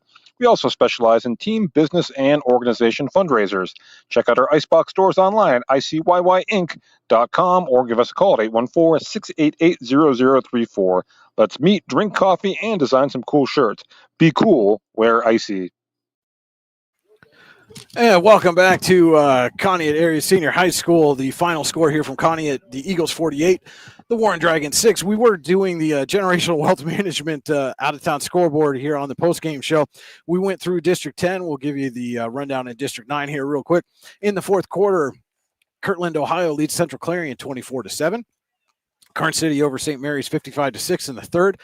Port Allegheny 70, Bradford 33 in the fourth. Red Bank Valley 32, Ridgeway 21 in the third. Fourth quarter, Keystone 55, Brookville 6. Kane 34, Smethport 8 in the fourth. Montauk shutting out Coudersport 17-0 in the fourth quarter. Union AC Valley all over Otto Elder 28-0 at the half. Cameron County top Bucktail 54-6. And in the fourth quarter, both of these games are Bellwood Antis 28, Clearfield 21, and Myersdale 37, Kerwinsville 13. Tomorrow in District 9, Brockway is at Punxsutawney for a 6 p.m. kickoff. And in a D9-10 crossover, General McLean heads to Mansfield in DuBois to take on the Beavers for a 1 p.m. kick. That is your generational wealth management out-of-town scoreboard. And Cody, final thoughts on this one? I think my final thoughts on Warren are that they're in a significantly better place right now at this point in 2025 that they were at this point in 2024. Whatever the changes are, maybe some of them are just natural progression with some players getting older and whatever else is incorporated into that. But if I'm Warren, I'm walking away from this. Yes, it's a loss. You got a lot to work on, but you're starting to make positive steps. Conneaut, they're starting off right how they did last year.